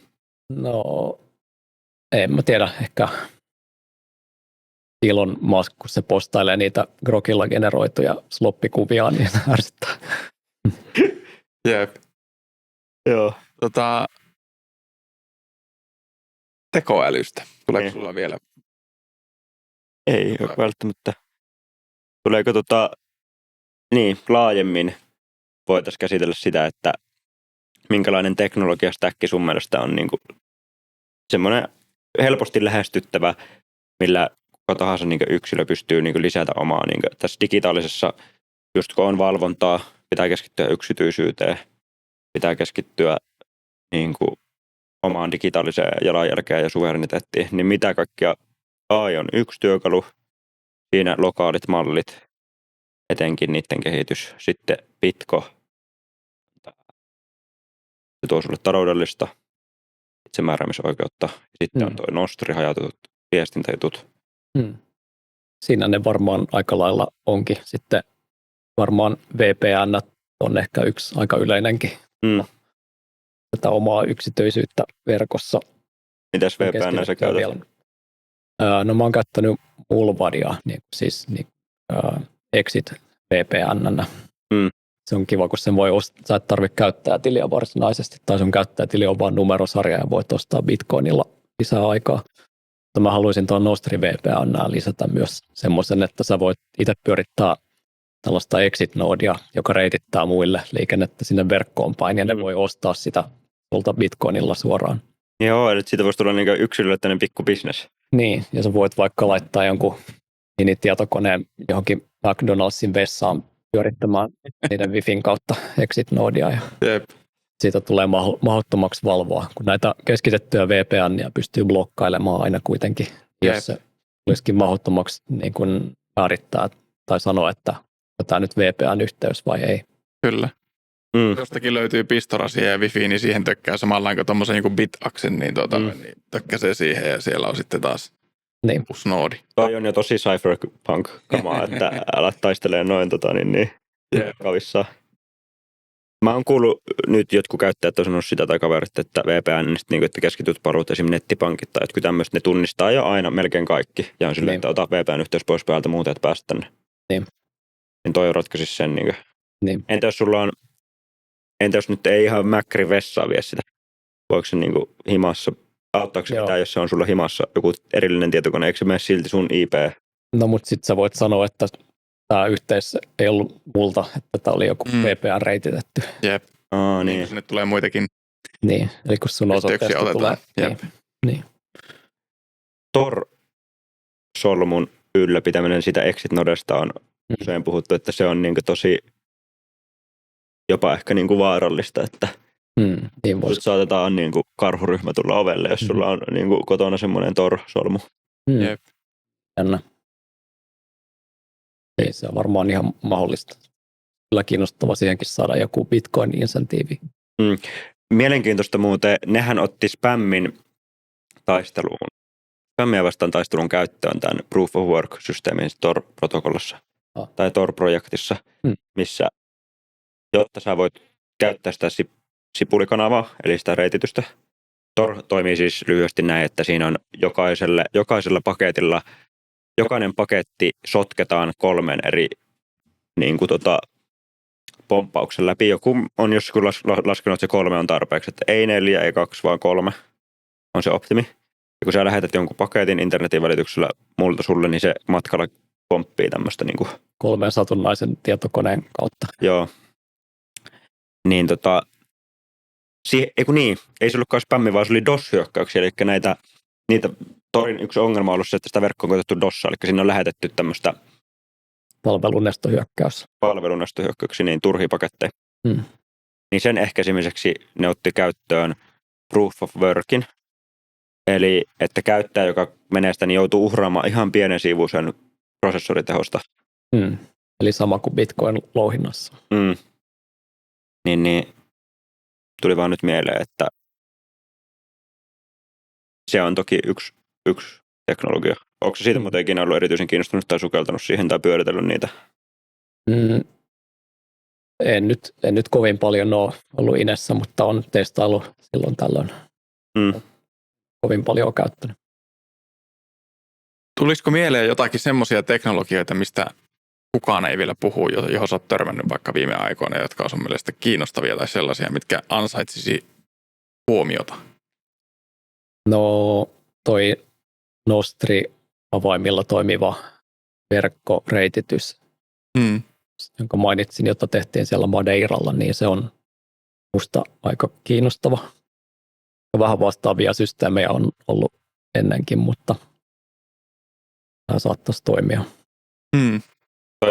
Toi menee vähän siihen, että ne on niitä infratyyppejä, jotka pyörittää verkkoa, että toi on ehkä loppukäyttäjän niin, tämä on mielestäni joku HTTP, että se ehkä kiinnostaa peruskäyttäjää, eikä tarvikaan. Niinpä. Miten tuli vielä, että yksityisyydestä voisi ihan muutamia sanoja vielä vaihtaa, että tavallaan mitä jos joku on vaikka semmoista mieltä, että ei mulla ole mitään salattavaa, ei mun tarvitse huolehtia yksityisyydestä, ei mua kiinnosta se asia. Mitä sä joskus sanoisit? Niin, olikohan se Mikko Hyppönen, joka sanoi, että hän ei tällaiselle henkilölle kertoisi kyllä mitään salaista sitten, että jos joku ei osaa pitää salaisuuksia. Kyllä. Niin, ehkä siinä mennään vähän yksilötason insentiiveihin ja periaatteisiin. Tai ehkä se perusihminen ei tosiaan välitäkään siitä sitten niin kauan, kun sen perään ei sitten ovelle tulla koputtamaan tai tilejä suljeta ja niin poispäin. Ehkä siinä voi olla vähän insentiiviongelmaa tavallaan perusihmisellä tehdä mitään sellaista. Että ehkä jos on tosi pieni vaiva oikeasti, että sä saat saman käyttökokemuksen vaikka Nostrista kuin jostain muualta. Ja että siinä ei ole tavallaan kustannusta vaihtaa johonkin tällaiseen vapausteknologiaan. Sitä meidän pitäisi tavoitella varmaan, että koska oikeasti vapausteknologiahan voi olla paljon parempi käyttökokemus niin kuin periaatteessa. Sä et tarvitse sitä mailiosoitetta tai puhelinnumeroa sen käyttämiseen. Joo, siitä voisi tulla suoraviivaisempaa, mutta aikaisemmin se ainut syy, miksi se on ollut siellä keskitetyssä ja valvotussa systeemissä suoraviivaisempaa, ollut se, että niillä on ollut enemmän resursseja laittaa sen käyttökokemuksen kehittämiseksi. Niin, ja usein joku keskitetty infra saattaa olla yksinkertaisempi ja joltakin osin toimivampi, kun ne palvelimet pysyy pystyssä ja verkko pystyssä.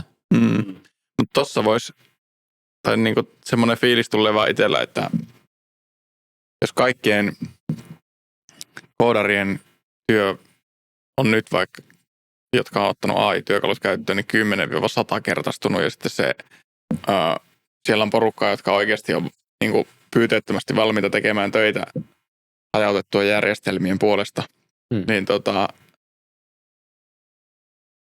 onhan se aikamoinen uhka keskitetyille järjestelmille tällä hetkellä. Niin, on. Luulen kyllä, että monet tällaiset software as a service bisnekset ehkä joutuu etsimään jotain uutta tekemistä tässä. No just itse asiassa tuli vastaan pari päivää sitten tuollaisen anonyymi sijoittajan kuin Pekka von Tuhman X:ssä, niin viesti, jossa se laittoi, olisiko ollut perjantaina vai torstaina, että nyt hän näkee ensimmäisiä merkkejä siitä, että Yhdysvaltain pörssissä ymmärretään, mikä on agi. Että softafirmat, ne niin kuin pyyhkii 20% arvosta pois päivän aikana yhtäkkiä jotkuja. Niin.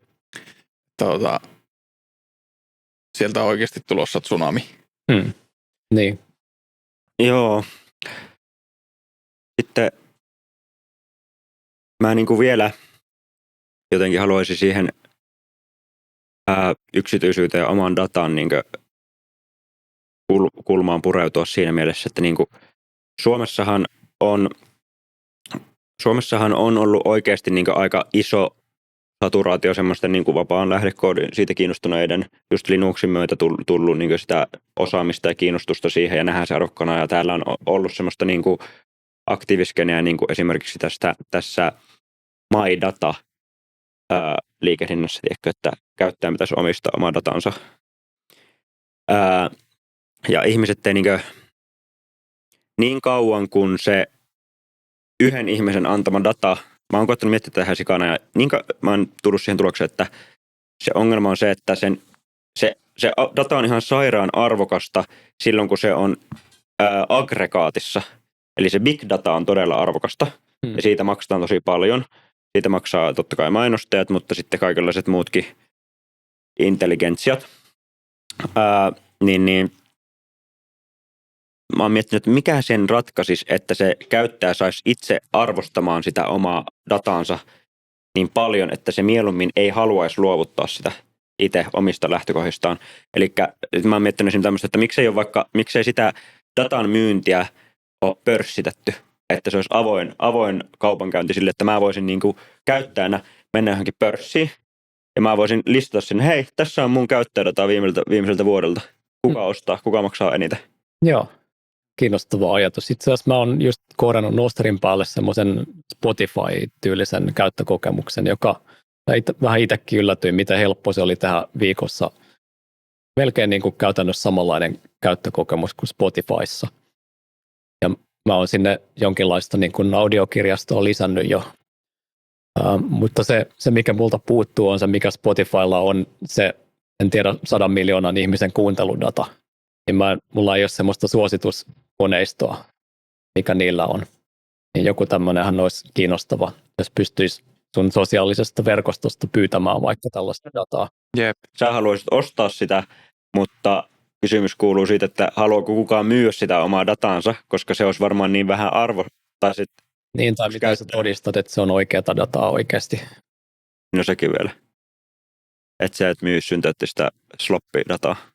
Niin, ehkä se olisi niin kuin sosiaaliseen verkkoon pohjautuva luottamussysteemi enemmänkin silloin. Tuli sellainen hajanainen ajatus tuohon liittyen mieleen, että jos sen saisi jotenkin niin kuin konkretisoitua sille käyttäjälle sen, että kuinka arvokasta se data, mitä sä oot nyt vaikka Facebookille antanut, että sä vaikka lataisit sen, tiedätkö, se sun Facebook-data-setin sieltä, mitä sä oot sinne antanut, ja siinä olisi joitakin työkaluja sitten. Visualisointi, että se pystyisi havainnoida sitä, että kuinka paljon tämä kertoo susta ihmisenä. Just näin. Ja miten Facebook monetisoi tämän sun datan, miten se hyödyntää sitä ja kuinka paljon ne saa oikeasti hyötyä sinusta tällä datalla. Niin. Toisaalta senkin arvo putoaa nollaan sitten, jos niillä ei enää olekaan sitä mainosinsentiiviä eikä monopolia tähän jakelukanavaan, että ei päättää itse feedinsä ilman mainoksia. Kyllä. Joo, eli toivotaan, että fiksut hajautetun järjestelmän luojat pystyy luomaan AI:lla Facebookia parempia käyttökokemuksia. Mä luulen. Joo. Puhu vähän tuosta luottamuksesta vielä. Sitä internetin niin käyttäjän välisestä luottamuksesta ja sen, mitä hyötyjä se olisi ja mitä se voitaisiin rakentaa. Mä annan yhden esimerkin, mikä on se, että silloin kun tämä silkkitie tuli ja huumekauppa siirtyi internettiin, niin oli mitä tahansa mieltä huumeiden käyttämisestä tai käyttäjistä, niin voidaan todeta, että se netissä tapahtuva huumekauppa rehellistyi. Ja sieltä useita lieveilmiöitä katosi, kun se siirtyi sinne internetiin anonyymiksi. Ja kun siellä oli tämä reputaatio track record julkista. Eli se ratkaisi, se varmasti vähensi väkivaltatapauksia, ryöstöjä, kusettamista, jatkamista, väärän tuotteen myymistä, tämmöisiä lieveilmiöitä, joita huumekaupassa on. Ja joista yhteiskuntana kannattaisi päästä eroon, vaikka siitä huumeiden käyttäjä olisi. Niin koska ne huumeiden myyjät kilpailee siellä avoimesti toisiaan vastaan ja niille tulee insentiivi olla mahdollisimman luotettava. Myy mahdollisimman puhasta, kusettaa mahdollisimman vähän, olla mahdollisimman toimintavarma ja niin kuin luotettava. Joo. Joten siellä se internet-alusta, mutta siinäkin se oli totta kai keskitettyä niin, että se Silkkitien palvelinhan ylläpiti sitä reputaatiota kuuluisestakin käyttäjästä. Mitä ajatuksia tämä herättää? Joo, kyllä maine on ihan oleellinen. Identiteetti ja maine. Ennen Iiristä mulla olikin semmoinen kuin Identifi, kun muutti muotoaan tähän Iiris-somesuuntaan myöhemmin. Semmoinen kuin Dunbarin luku, Dunbar's number. Yleisesti arvioidaan noin 200 ihmistä. Semmoinen lukumäärä, jonka ihminen pystyy hahmottamaan sosiaalista verkostoa mielessään. Arvellaan, että se juontaa juurensa varhaisista ihmisheimoista tai kyläyhteisöistä, jossa ihmiset tuntee toisensa ja siksi niillä on insentiivit olla mukavampia toisilleen ja rehellisiä. Niin olen miettinyt, että jos teknologian avulla pystyttäisiin skaalaamaan tätä Dunbarin lukua, että se ei olisikaan 200, vaan se olisi vaikka 2 miljardia, niin näiden mainejärjestelmien avulla muun muassa, niin se voisi luoda hyviä insentiivejä maailmassa kaikenlaisessa kanssakäymisessä. Olisi vähemmän tarvetta ongelmien selvittelylle jälkikäteen vaikka oikeuslaitoksen kautta sitten. Kyllä, ja joo. Avaa vähän sitä, että miksi siinä pienemmässä kyläyhteisössä on insentiivit olla, niin kuin, miksi siellä on kannustin olla rehellinen ja luotettava? No koska muuten kaikki tietää, että kanssa ei kansi olla tekemisissä. Sitten taas isoissa kaupungeissa on enemmän huijareita ja muita, kuin vastaantulijat ei tunne toisiaan samalla tavalla. Ja sitten sä voit aina vähän niin kuin löytää uuden uhrin tai vaihtaa porukkaa. Niin. Mennä aina uuteen. Että jos sulla menee maine jossakin, niin siirryt seuraavaan rinkiin. Niin. Kyllä. Jos se maine seuraisi sua siellä digitaalisella identiteetillä, niin sun pitäisi olla tosi tarkka siitä, että... Mutta tavallaan, kyllä tuossa voisi olla vähän sellainen dystopinenkin. Tavallaan tuossa on toi aika anteeksiantamaton. Että miten se on semmoinen ihminen, joka mokaa kerran ja epäluotettava, ja sitten se katuu sitä ja haluaa uuden elämän. No sitten hyvittää tekonsa. Niin. Niin. Ja tietyllä tavalla tuohan mahdollistaa sitten jollakin tasolla myös vähän semmoista koordinoitua ulos sulkemista. Just näin. Mutta antisosiaaliset ihmiset ulos. Niin, ja se tavallaan vie tässäkin asiassa monopolia siltä oikeuslaitokselta, että sitten se tällainen kattava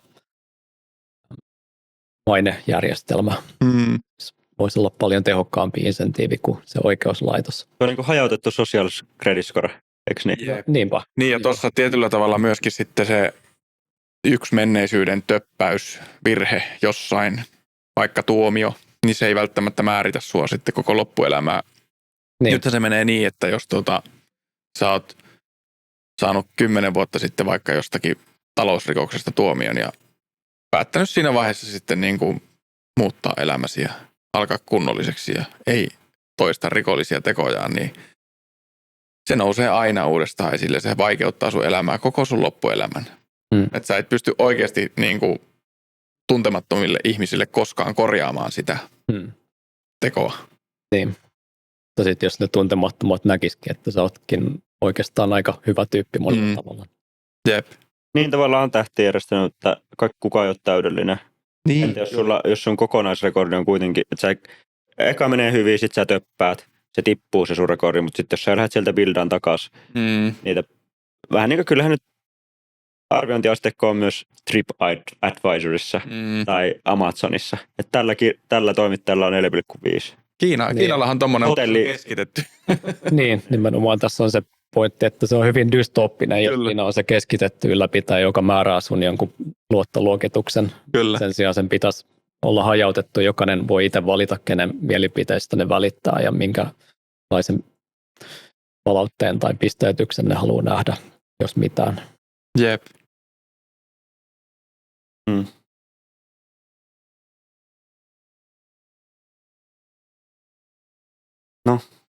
Mihin mennään?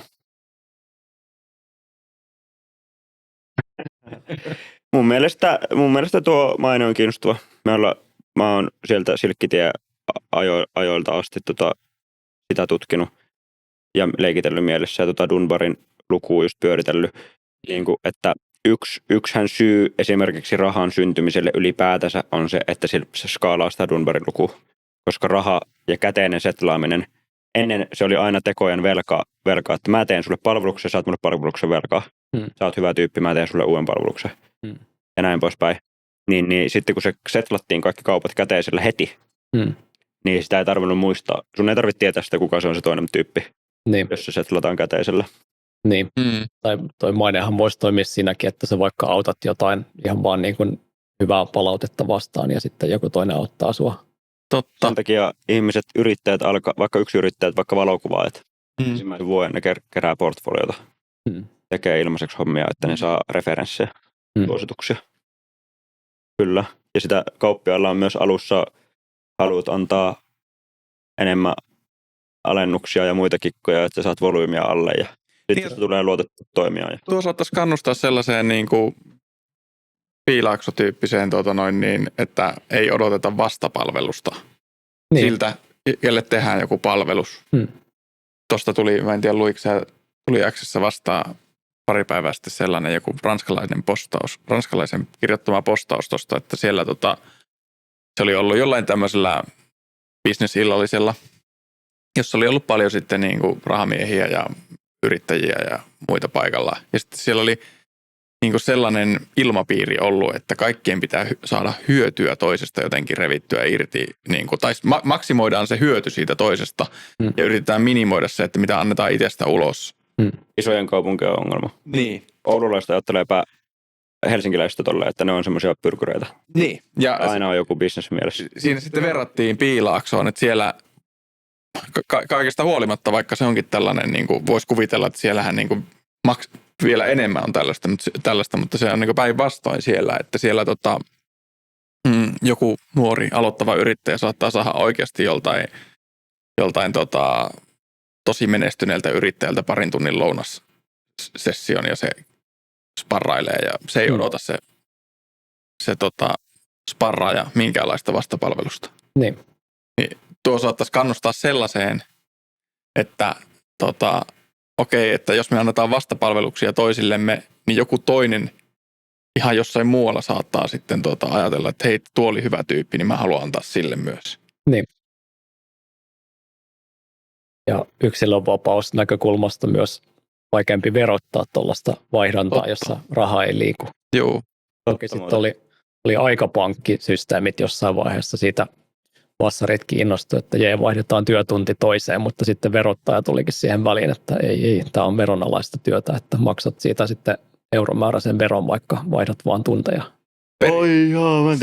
Periaatteessahan konsultaatiokinhan pitäisi olla silloin veroalaista. Niin tämä on vaan äärimmäisen vaikea seurata, jos sitä jää jotain jälkeä johonkin keskitettyyn tietoon. Jep, se on tosi paljon helpompi se, että jos sä käyt säännöllisesti niin leikkaamassa nurmikon naapurilta. Niin mitä jos ihmiset siirtyisi palvelus? Ja niin kuin, tähän, niin kuin, miksi sitä sanotaan, bartering, eli vaihdantatalous. Niin, kyllä. Miten sitä verotettaisiin? Niinpä. Tuo itse asiassa on semmoinen juttu, mistä me voitaisiin enemmänkin puhua joskus liittyen siihen, että tuollahan pystytään niin kuin keskusvaltaa vastaan niin kuin taistelee. Toi on vähän semmoista työkalu. oman käden oikeutta, tai että ottaa kohtalonsa omiin käsistä.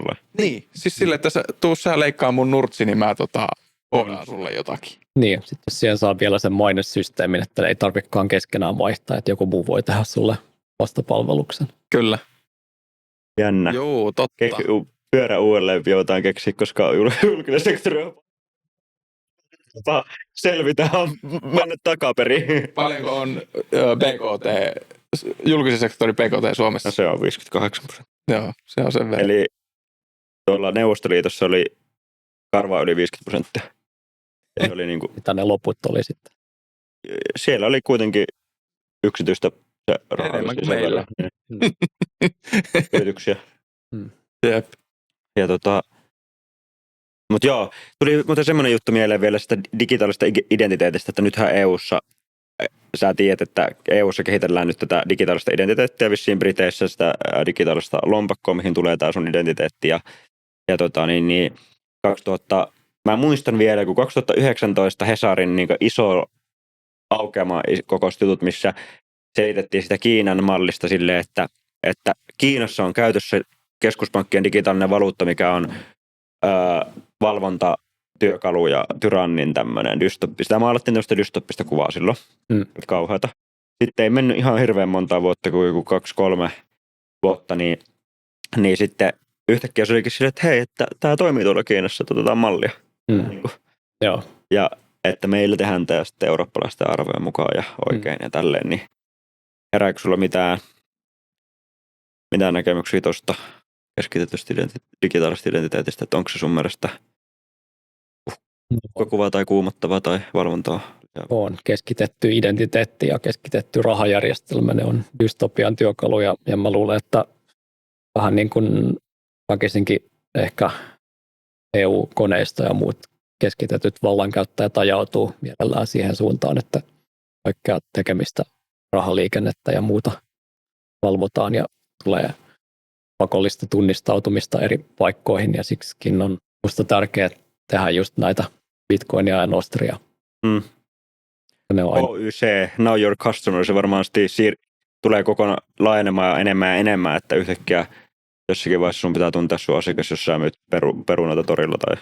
Niin. Onko pikkuhiljaa hajaantumassa kaksi, tai me ollaan siitäkin puhuttu, että onko hajaantumassa kaksi sellaista porukkaa, ne, jotka hyväksyy sen keskushallinnon ja ne, jotka ei hyväksy. Ja ne vaan, se välimatka vaan kasvaa. Ja sitten ne, jotka ei hyväksy, niin koko ajan kun teknologia kehittyy, niin tulee omia yhteisöjä. Ja...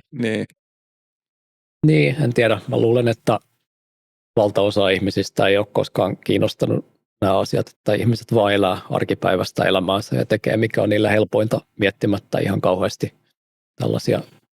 Mutta vaikka jos nyt miettii ihan kansainvälisestikin niin tämmöistä oikeistoskeneä, niin siellä nämä yksityisyyteen, identiteettiin, ylipäätään mihin kaikki keskushallinnollinen, niin on jotenkin ehkä, en tiedä onko se omasta niin kuin kuplasta johtuvaa, mutta semmoinen kokemus on itsellä, että ei se ainakaan ole vähentynyt nyt ihan viime vuosina.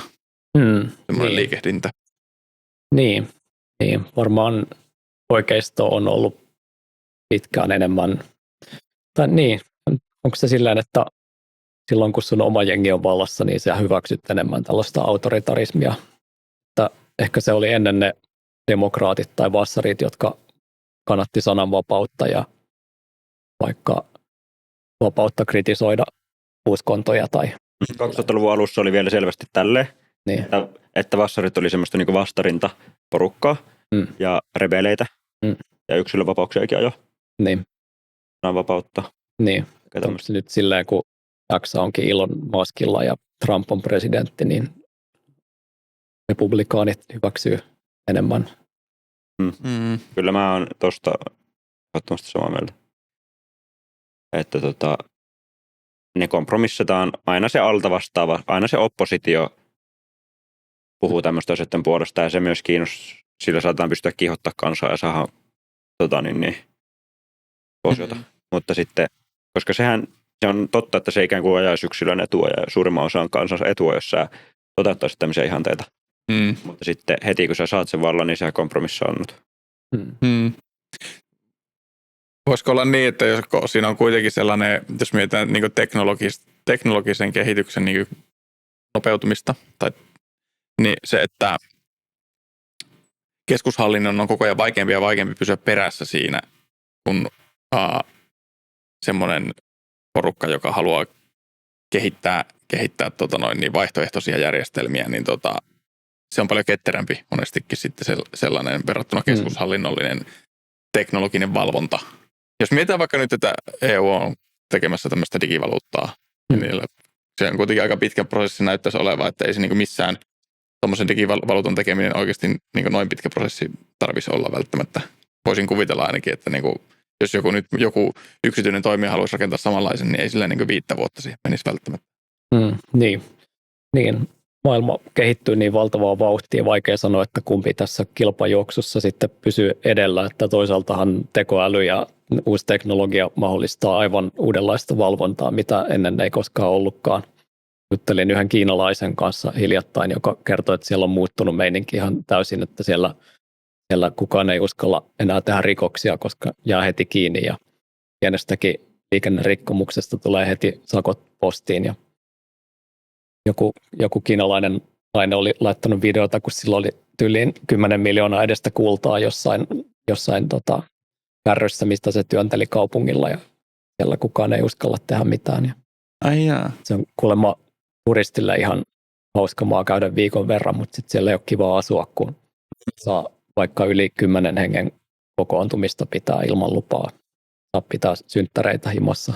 Niin kuin mä mietin just yksi päivä että mä lähdin ilman puhelinta ulkosalilla käymään ja tuli siinä salilla ollut, se tuli sitten mieleen, että onkohan enää pitkä aikaa niin, että vaikka mä lähtisin ilman mitään teknologista vimpainta kotoa ja kävelisin vaikka jonnekin metsään niin kuin 100 kilometriä asutuksesta, niin mut pystytään paikantamaan silti niin kuin 5 minuutissa tarvittaessa, että niin kuin missä mä nyt oon tarkalleen. Niin kuin jos otetaan kaikki teknologiset vimpaimet, mitä meillä on tallentaa dataa, niin ne otetaan huomioon, niin lopuksi sitten satelliitilla vaikka sitten, no niin, tossahan on. Ei ole varmaan ihan hirveän pitkä matka siihenkään sitten. Niin. Kiinassa sitä vailletaan jo nyt todeksi. Niin. Kai se toivo olisi, että saataisiin tätä Edge AI:ta, eli puhelimissa muun muassa toimivaa paikallista tekoälyä, joka sitten voisi olla tätä paikallista suvereniteettia edistävä voima, jota voisi suojautua myös siltä keskitetyltä valvonnalta. Tuli vielä tuosta identiteetistä viimeinen juttu, että tavallaan senkinhän pystyisi sen paikallisuuden kautta, sen proof of personhood on periaatteessa eri asia kuin proof of identity, koska identiteettejä yhdellä ihmisellä voi olla internetissä ehkä useita, että mulla on tuo vaikuttajakanava ja mulla on tuo ja tuo kanava. Nämä on tämmöisiä mun keksittyjä identiteettiä, pseudonyymejä. Ja se on eri asia kuin se sun oikea personhood. Ja se on niinku tämä no true names needed. Tästä niinku kysymyksestä on kirjoitettu paljon fiktiota tai skifiä. Mutta joissakin tilanteissa se personhood pitää pystyä todistamaan, tai me haluttaisiin, että se pystyttäisiin todistamaan. Esimerkiksi vaikka, että jos mä myyn mun talon tai auton, joka on real oikeassa maailmassa lihatilassa oleva, ja mä oon lihatilassa oleva ihminen, mun pitää pystyä todistamaan, että mä omistan sen, että kuka tahansa ei voi myydä mun autoa jollekin uskottavasti. Niin sitten tähän tarvittaisiin sellaisia ratkaisuja, esimerkiksi näitä hardware walletteja, että se laite on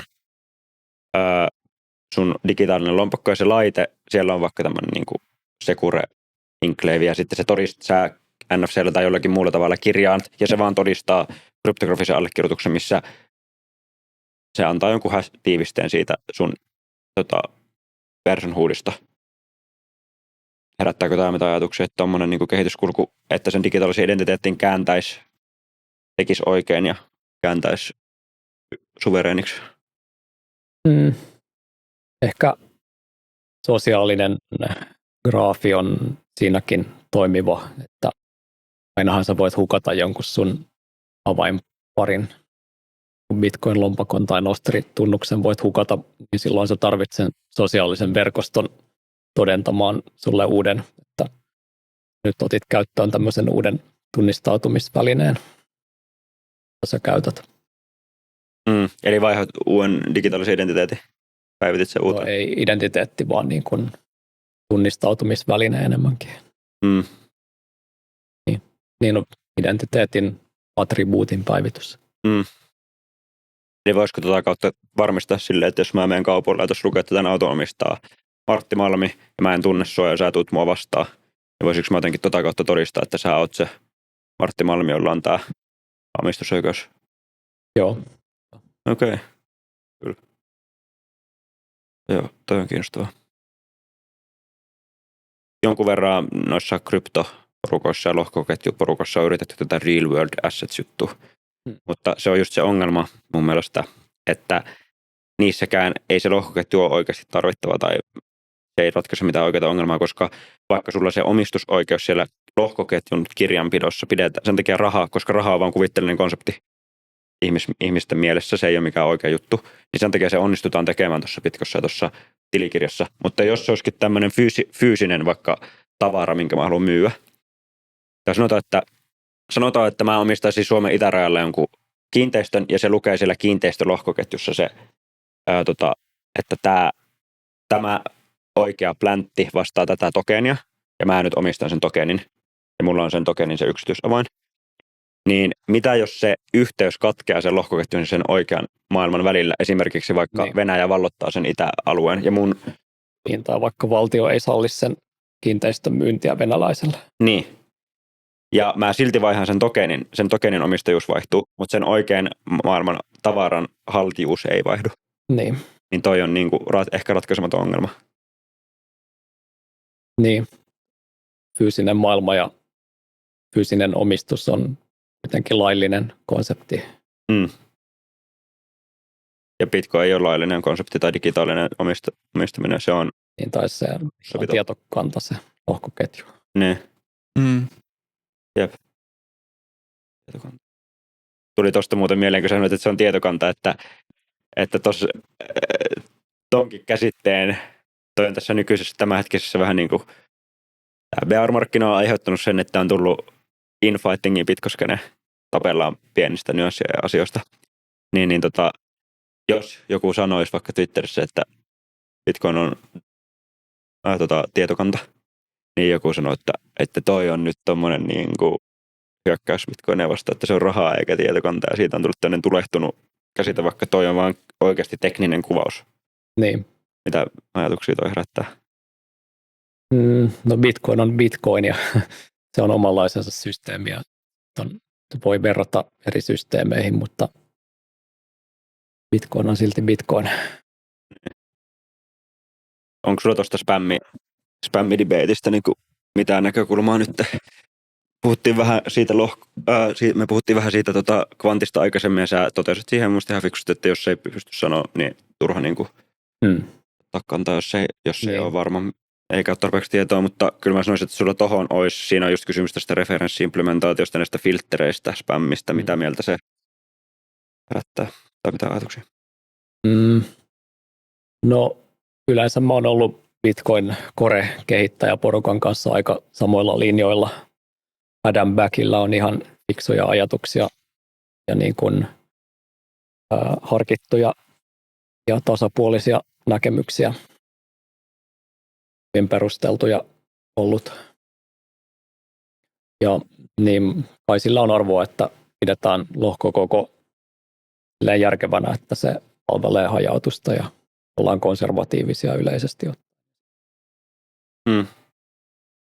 Mutta mitä mieltä sä oot niin kuin esimerkiksi tästä BIP 110 on tämmöinen kehitysehdotus on tullut improvement proposal, missä haluttaisiin vähän niin kuin pakittaa ja peruuttaa joitain aikaisempia päivityksiä ja vähän niin kuin downgradeata sitä kehitystä siksi, että siellä ei olisi tämmöisiä bugeja, mitä on hyväksi käytetty näissä jossain ordinals-jutuissa ja muissa, että jotkut suhtautuu niin intohimoisesti, vastustaa niin intohimoisesti sitä, että Bitcoinin lohkoketjua on tämmöisissä kakkostasoissa ja muissa käytetty esimerkiksi tämmöisten NFT-tekemiseen.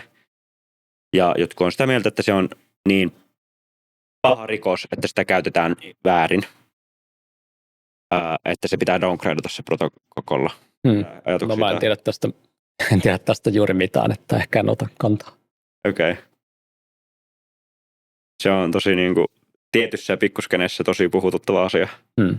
Mutta mekin tehtiin aika vasta semmoinen tutkimus BTC Hedissä meidän kuulijakunnasta tuli vaan mieleen ihan tämmöinen yleinen sosiaalisen median kuplautumis niin havahdus tuli itselle, että mä oon ollut aika paljonkin tuossa keskustelussa. Joka päivä. Niin. Siellä omassa pikku Twitter-kuplassa. Joo. Ja sitten mä tein BTC Hellissä semmoisen tutkimuksen, että me kysyttiin meidän kävijöiltä ja kuulijoilta ja meidän seuraajilta, että mitkä asiat on niiden mielestä most pressing issues, eli kaikista niin kuin tällä hetkellä puututtavimmat ja tärkeimmät asiat tuossa. Niin 3% vastasi, että se spämmi-kysymys. Joka oli aika hyvä reality check itselle, että monesti kun menee itse tosi syvälle johonkin pikkuskeneen ja tommoseen, niin todellisuus on kuitenkin se, että maailma menee eteenpäin ihan omalla painolla. Niin. Jep. Olisiko me... Varmaan, kyllä. Hei, kiitos vierailusta. Jep. Tämä oli hauska. Tosi mahtavaa. Mä en usko, että toisessa susta on ihan yhtä syvä luotaavaa. Onko ollut yhtä syvä luotaavassa? No ei ole kyllä samanlaista ollut, eikä suomen kielellä. No niin. Eli jos Mikä fiilis nyt jäi? oikeasti joku, niin kannattaa katsoa tämä. Me laitetaan tämä loppupätkä nyt leikataan. Että kannattaa oikeasti katsoa tämä, että Martti ei ole ollut koskaan suomenkielisessä näin syväluotaavassa podissa. Ne. Mitä nyt? Joo. Kiitos, oli hyvä keskustelu. Jep, kiva. Oliko sulla hauskaa? Oli hauskaa. No hyvä. Käyttäkää Nostria ja Bitcoinia. Me käytetään. Okei, hyvä. Yes.